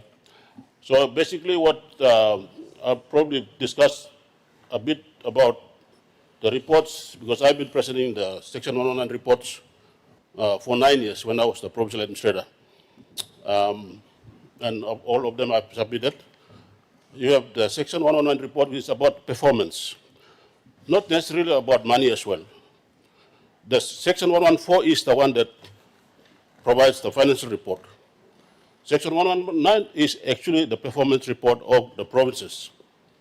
And so we must differentiate between financial report and performance report. It's normally called the Annual Management Report, AMR. And in those AMR, we have the 6 sectors that you report on: administration, education, health, works and transport, and the other one is the primary industry. Primary is six priority areas. So, Mr. Deputy Speaker, what has happened now is for us to realize where we are. And I'd also make it very clear that when I was Provincial Administrator, I don't report and get Secretary for Department of Management to come and assess my performance. or even the provincial, the Department for Provincial Affairs. All is done by the Provincial Executive Council. Provincial governments are a government of their own. They're a government that is headed by the Provincial Executive Council, in which the chairman is the governor. And so what has happened has happened. What we need to do now is to go back and look at where we are, and the minister has presented the report to us, and find out a way where we can do it. I'll just share with you, Mr. Deputy Speaker, about a project that I created when I was the Vice Minister for Finance in 2019. That project is called Bilum Project. And it's done under the Department of Implementation Rural Development. As per the information I got last week, Nuku district is the only district in the country that has submitted, that has acquitted all the SGs, the district support grant, and all the grants online. So, Mr. Deputy Speaker, it's about time we look at automated system of reporting, because we already have the templates. The templates are already in order. All we need to do is to make sure that get the provincial administrators, departmental heads to work together and change the paperwork into online. It's not our job as politicians to go and submit a report. You are talking about 6 or 7 full documents of one sector to submit in your acquittals. When you do a conduct acquittal, the reason why I requested the Australian government to support and do away with paperwork in the IRD was simply because many of the officers in the IRD were asking for cuts.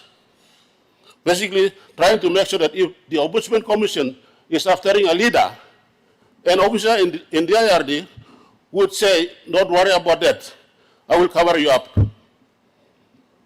So that was the reason I requested when I was the Vice Minister, that can we just do away with all this paperwork so no one is involved in this, everything is all inputted from the district. It is not inputted in the district, it is inputted in the province, not in Waikani. And therefore you will have, Mr. Deputy Speaker, you wouldn't have a report that they actually wrote that a district is submitting or a province is submitting, showing a picture of another road somewhere else, or a building of somewhere else, or classroom somewhere else, because nowadays you can do anything. So if it's online, the acquittal is done to the constituents of the electorate. We should be able to report back to our people who voted us into Parliament. We should be able to tell them that this is the money budgeted for under the DDA or provincial budget, and this is the result. This is the road, this is the bridge, this is the classroom. Those things must show for it. It's no point putting a document, 6 big documents into the IRD with some pictures from somewhere else.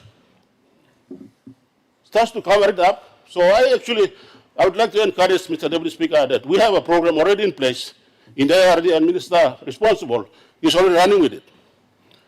It's not just Nuku, it is piloted in some districts and central province and some provinces. The problem is the responsiveness of the provincial administrators and the district administrators, finance managers, provincial finance managers, and district finance managers. Because with the IFMS system, Mr. Deputy Speaker, the IFMS system will automatically generate financial reports from you within no time. It's better than the PIGA system. The PIGA system cannot generate reports. So, Mr. Deputy Speaker, all the system-long work start finish online. You may not talk place, so one can buy me not clear him. You may talk Shin, talk Motu, talk English and finish. We just have to make things happen. We already have the technology with us. We must now go online. Forget about paperwork. We should now send everything click from your district, from your province, straight to the main framework in the respective department to report on. The reason why you have a Section 119 report is because that report is submitted to the NMA. Under the Organic Law in 1995, Mr. Deputy Speaker, the National Monitoring Authority is created by law. And that National Monitoring Authority is replaced by Plasma. And therefore, that report is submitted to the National Monitoring Authority, which sits, and the department that carries that NMA or Plasma is the Department of Provincial Affairs, Provincial Local Government Affairs. And so we report directly straight to the department. The department keeps a check of who is performing and who is not performing. So I think Governor Jufa's point is in order, and those that we contributed, I think what we do is to make sure that we don't use this kind of report to attack each other or blame someone else. Let's use the reports that are presented by ministers to work together to improve our system so that we can do better as a country, as a province. And I'd like to, Deputy Speaker, before I go on, I'd like to also share my own experience. When I was Provincial Administrator, through the Section 119 reporting submission, I was always on time. And because of that, West Sepik was rated, in terms of the expenditure report, rated first. We jumped from 19th position to first in 2009, 2010, and 2011. When I left the province, I had a system in place. Now, why am I saying this? If we can use these reports to assess the performance of our provincial administrators, it should be making it easy for us. You know, the names that go to the Provincial Assembly, Provincial Executive Council, goes to the PEC, and the PEC should already know whether that PA is performing or not. Performance is Section 119. That's the first thing. The annual management report submission. And the annual management report is based on the annual action or activity plan. You cannot talk about report when you have not planned for it. You must have a plan first before you report.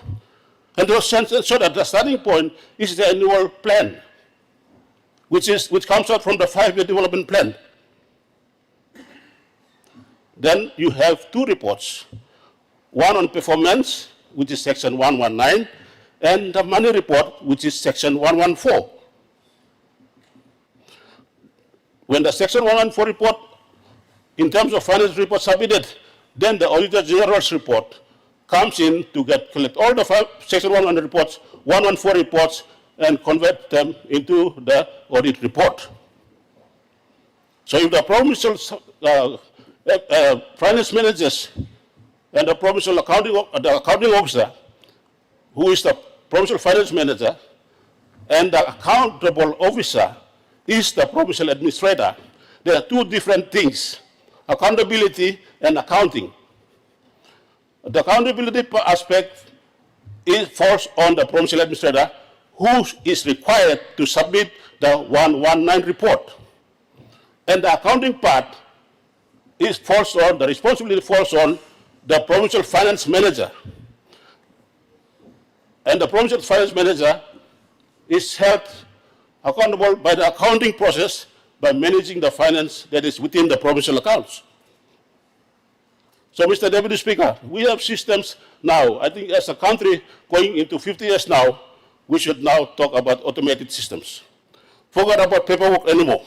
Let's send things directly. We already have the templates. Convert them into usable forms that we can input it from the district and input it from the province, and it comes to the mainframe that we can generate reports within seconds and minutes.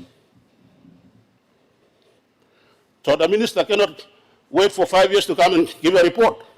It's instant report, just now. I'll just give you an example, Mr. Deputy Speaker. For Nuku, I have all the acquitals done up to last year. And that copy of the acquittal is given automatically online to Ombudsman Commission. So they don't have to write a report and go and check everything in Nuku because it's already online. The report is done in Nuku, not done somewhere else. The Deputy Speaker, but I think what we need to do is we already have full experience in the House and in all the public service in our system of government. What we need to do is share with each other, Mr. Deputy Speaker, and we come together and help each other. So we can talk about performance and be proud of our performance. Just like, for example, when I was Provincial Administrator, I thought that we will never build a road to Telephone. I thought we would not have ever built a road to Telephone, Mr. Deputy Speaker. Look at what has happened now with the DDA. Many of you are complaining about DDA. I must tell you, because I am a full beneficiary, and I saw the change, because when I was Provincial Administrator, the performance report for West Sepik, we brought it from last to first, Mr. Deputy Speaker. But then, my people of Nuku were still struggling carrying cocoa. So what is the meaning of coloring a good report in the province when my own district, they can't even carry cocoa? No, the ambulance cannot go, there's no road. So here is a Nuku son sitting at the provincial administrator, and yet my own village, I have to work for 3-4 hours. Therefore, I have to resign. I went back, contested Nuku open seat. Within just 2 years, two years, the road was linked to my village and to the others. That cannot be done in the province. District development authorities have created a lot of good things in this province, in this country. We must admit it. Provincial governments have totally neglected the districts. National government has also. But now with the grants from the national government going straight directly to districts, districts has transformed. Telephone now has a bank. From middle of nowhere, my most difficult district in West Sepik was Telephone. I used to fly in on a fixed wing MAF. But now, you can drive from Tabubil to Telephone. What made it happen? DDA. Connect PNG. You must talk about being smart these days. If you are not looking at smart strategies, you're going to be left behind. So technology is here. My good honorable members, colleagues, members of parliament, let's all talk together whether you have done well or not done well. Let's say it, Deputy Speaker. I'm just sharing some of the experience that I've gone through, being in the province for 9 years, now going to the district. My people are not coming to Maprik anymore.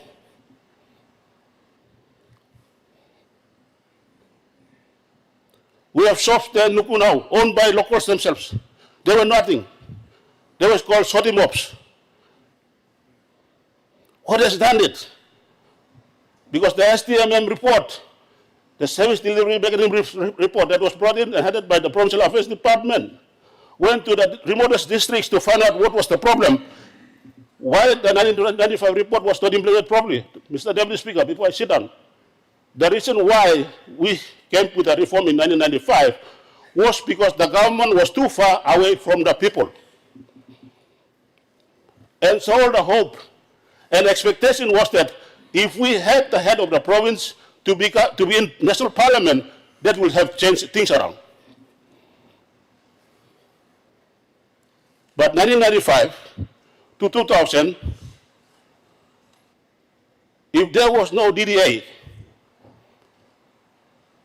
many remote districts in this country will never see any light. I can assure you that.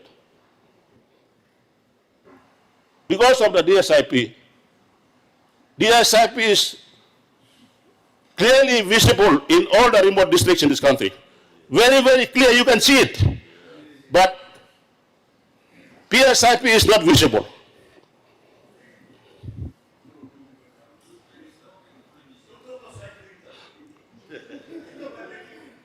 Let me speak from experience.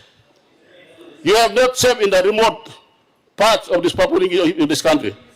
You must know, you must not. Order. You must. Honorable Governors, order. I am. Deputy Speaker, by you look him straight plus killer, these are DSIP money. Because time heavy come up from district. And by one party governor, all by party member, open member. Now money go to the SIP. And by come up him straight, kai by look him. Road service no telephone in all the province no and because long national government, not through long DDA. Honorable Minister, we have a point of order. With respect to the good minister,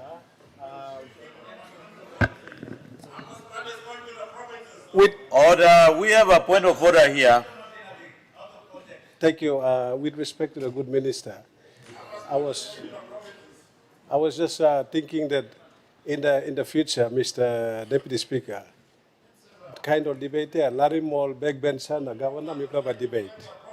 Now, all minister, they have a room in the NEC and cabinet to talk. Honorable member, your point of order is out of order. No, that's number one.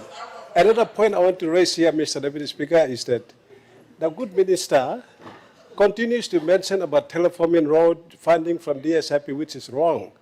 The Teleforming Road is funded through Octedi tax credit scheme, which is not the DDA money. He needs to correct that because you must appreciate him. Octedi give you money. No one can question nothing lawyer. Honorable member for North Fly, your first point of order is out of order. The second one is in order. We have a point of order, Honorable. I just have a point of order in regards to a statement made by my good colleague, good Minister for DPM in regards to PSIP and DSIP. There are vast differences. You know, a province cannot be compared to a district. So in all provinces, standard get 10 million. Regardless of the size of the province, all districts are getting 10 million. You know, so a district is smaller than a province, obviously, so there can be, and there are instances where I can say some districts are doing very well, and some provinces are doing very well. Some provinces are not doing so great. Some districts are not doing so great. So let's not generalize. No, let's not generalize. I think that particular statement should be withdrawn, rather than making generalized statements like that. Honorable. Thank you. Honorable Governor, I think your point of order is in order. Honorable Minister, you still have 1 minute. I think I'll allow you that 1 minute to withdraw the statement that it brings frustration on other governors. Thank you, Mr. Deputy Speaker. I think we want to make sure that we work together as a team rather than blaming each other. But I'd like to withdraw the statement that I made that the general statement that I made about the PSIP and the SIP. So, Mr. Deputy Speaker, me ask him, you long, except this law, talk me to talk, me rouse him. So, thank you, sir. So, I think I'll stop here and I think I've said what I've said. But the reality should prevail. Thank you, Mr. Deputy Speaker.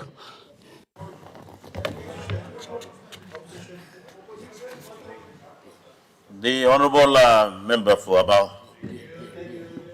Thank you very much, Deputy Speaker, for recognizing your left side of the House. I won't be long because everything has already been said, but I want to commend the Minister for presenting this consolidated report 2018 to 2022. If all of us look at the executive summary, with regards to some of the provinces that are performing very well, thank you and congratulations. Districts that are performing very well, thank you and congratulations. But the executive summary is the truth of the report presented to this Honorable House by the Minister. Unfortunately, Deputy Speaker, this report is damning. Of all the minimum priority activities, MPAs, which are basically essential service areas, the report has concluded unequivocally that everything has been on the decline. So that's a report that the Parliament has been told today, that in this period, 2018 to 2022, all essential services have been on the decline. Well, somebody has to be responsible for this report. Somebody has to pick this report and take remedial actions immediately. Because on the floor of this parliament, every November during budget sessions, enormous amounts of budget has been approved on this floor of parliament. We look forward to the FBO on Thursday when the treasurer will present it. But I want to express my greatest concern on the overall report that the minister has presented, telling us, all the leaders in this honorable house and telling the entire country that during this period, all essential services have been on the decline.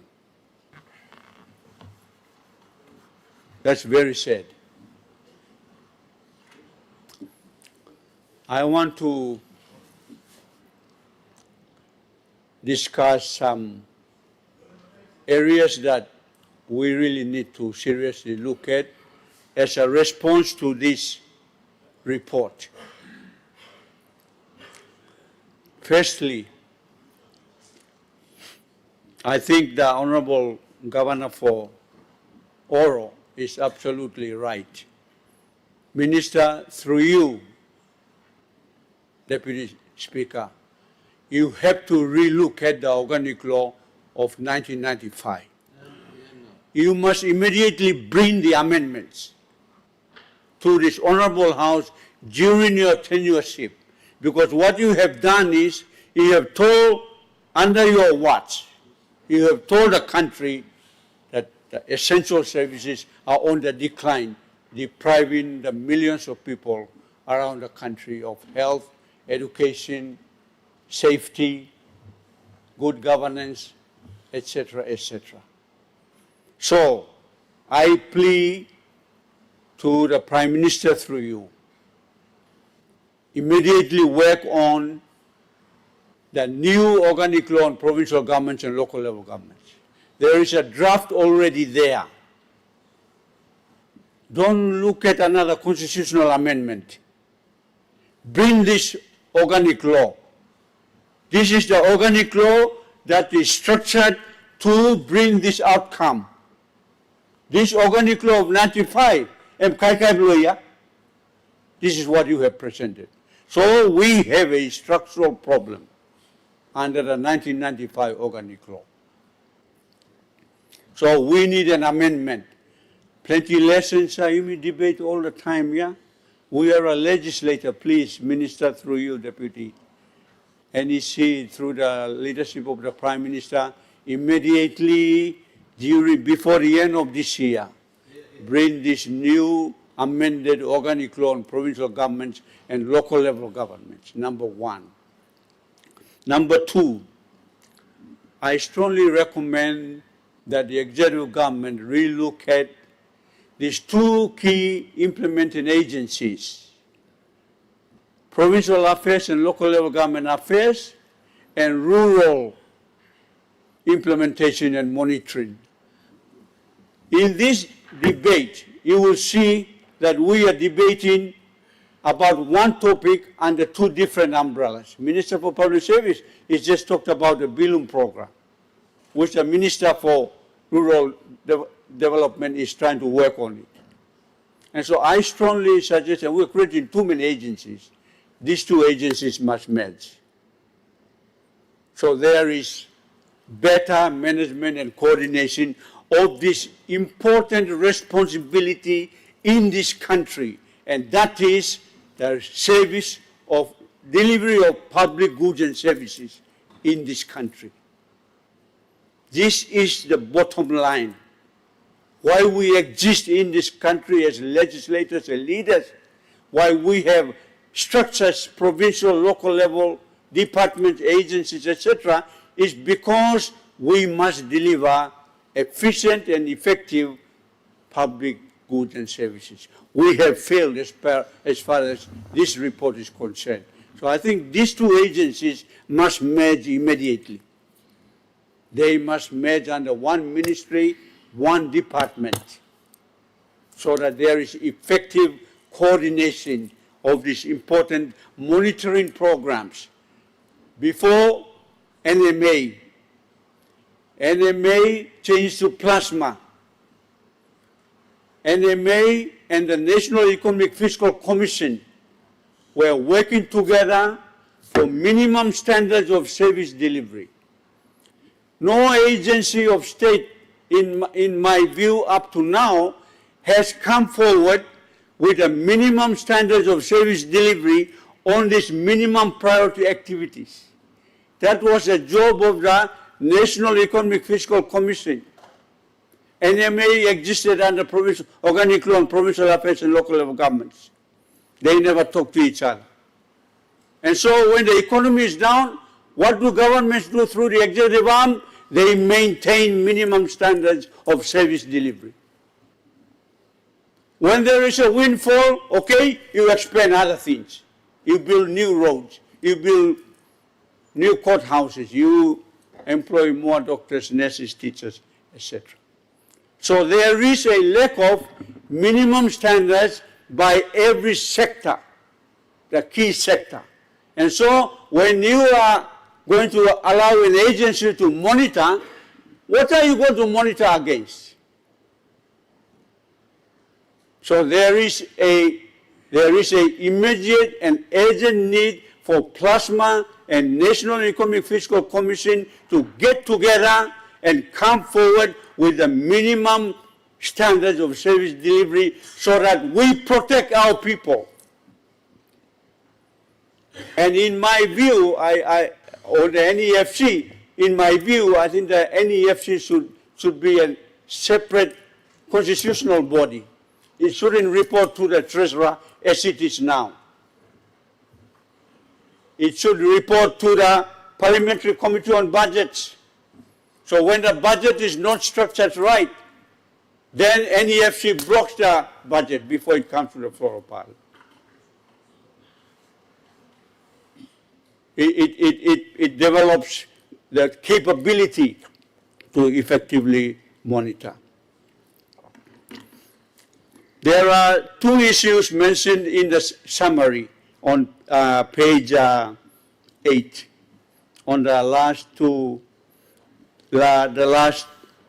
paragraphs, and that is, this report has said that two established organs, the Provincial Health Authority and the DDA, are causing a lot of confusion. Well, that has to be addressed. PHAs are now national function. They report to the minister. Governor has no say. Provincial Health Administrator has no say. DDA CEO is a member of the Provincial Management Team, PMT. They don't talk to each other. And so these two examples, through you, Deputy Speaker, Minister, you have to address it. This is where the organic law and provincial government, local level government amendment comes in. I am a believer in maintaining provincial governments. Provincial governments, we must make a commitment as the House, the legislature, to allow it to flourish. But when I see a report in this executive summary which speaks like this, it is absolutely clear, I quote, that without demonstrable evidence of service delivery, any transfer of additional powers and functions to provinces would be irrational and illogical. I don't accept that. I don't accept that recommendation. That's blind-sighted. It doesn't make sense. Short-sighted. Too blinkered. Waigani is the cause of the problem of service delivery. Power decentralization is the way to go in this country. Waigani is messing the country up. Ministers, you are not performing your work. Let the provincial governments, PECs, together with the DDAs at the assembly level, let us run the provinces. Let us fund them right, rather than always coming and begging through the treasury, through the planning minister for different projects, etc., etc. I think decentralization is the way to go. We have to now, there is a debate on whether we should give block grants. Let's establish our smart monitoring systems. Financial inspectors should be out there. Every province should have a provincial audit team which reports directly to the Parliamentary Accounts Committee. That's the accountability structure. Provincial Accounts Committee through the Assembly, Parliamentary Accounts Committee through the Parliament, at the district level, district finance department is allowing finance inspectors to go and look at all the books every time, every quarter, and doing the reports, etc. And through the Bilum initiative, we can report through digital reporting. I think there is an answer, Deputy Speaker. We just have to have the will to make it happen. It may bother too much. Sometimes we get scared, and because of politics, we don't make the right decisions. So, Deputy Speaker, I am worried that the country has now been presented a report that has said that over these last 5 years, basic services have gone downwards. That's a worry, so I strongly recommend, Deputy Speaker, that the executive government, through the ministers responsible, pick up these pieces and come with the recommendations to the Honourable House. Thank you, Deputy Speaker. Honourable Prime Minister, I'll ask the Leader of Government Business to move a motion for Leader of Government Business. Mr. Speaker, I ask leave of Parliament to move a motion without notice. Is leave granted? Leader of Government Business. Mr. Speaker, I move that so much of standing orders be suspended as would prevent Parliament sitting beyond 5 o'clock p.m. this day, and B, Parliament adjourning on a motion to be moved by a minister at any time. The question is that the motion be agreed to. Those in favor say aye. Aye. And those against say no. Ayes have it. Honourable Prime Minister. Thank you, Mr. Deputy Speaker. Thank you for giving me an opportunity this late today to make a response to the Minister's good statement to Parliament presenting this report. Mr. Deputy Speaker, the report highlights a chronic deficiency we have been carrying in our country for so long. Whilst the Minister for Provincial and Local Level Government may have pointed to the deficiency in our provincial government administrations, I want to confess it is also chronic right throughout the entire public service structure. And we are not ashamed to admit these sort of deficiencies we carry. It is better admitting and fixing than not admitting these sort of things and carrying it right through our entire system of government. Mr. Deputy Speaker, this is the only third time since the last 30 years a report like this has been presented to this floor of Parliament. The Honourable Soroi Eoi is not the first provincial and local level government minister. There have been many provincial and local level government ministers up till this point in time. It is absolutely no excuse that 30 years on, and in the 50th anniversary year, approaching 50th anniversary year of our country, we accept the status quo and work as if it's business as usual. Section 119 report is not Section 114 report. Section 114 is financial report. Section 119 is administrative report, performance report. And that's for the provincial administrations. As a department, they must furnish this report every year. The national departments, through the ministries, and through the department heads, are also required to furnish these reports every year to the Parliament, to the departments concerned, so that people get to see what is actually happening out there in our provinces. And so, Mr. Deputy Speaker, it is about time all of us admit these deficiencies. And I want to say this is not just the last 5 years or 6 years, as the member for About tried to amplify here. I can understand it's coming from his side of the opposite house. No government before us has admitted this deficiency. Never. He was part of government many, many years. Never. Last 30 years. Honorable Prime Minister, we have a point of order. Honorable Member for About, what's your point of order? Deputy Speaker, I think Prime Minister is going below again, too low. I'm responding to the report by his minister under his watch. That's all I'm doing. There's no politics here, it's a report, so own up. Honorable Member for About, the Honorable Prime Minister is making a statement in response to your speech, so I'll allow him to go. Honorable Prime Minister, before you make your speech, I would ask the Minister for Commerce. Minister for Commerce, Honorable Windaki. Honorable Minister, I would ask you to resume your seat at the Parliament. You are on the wrong seat.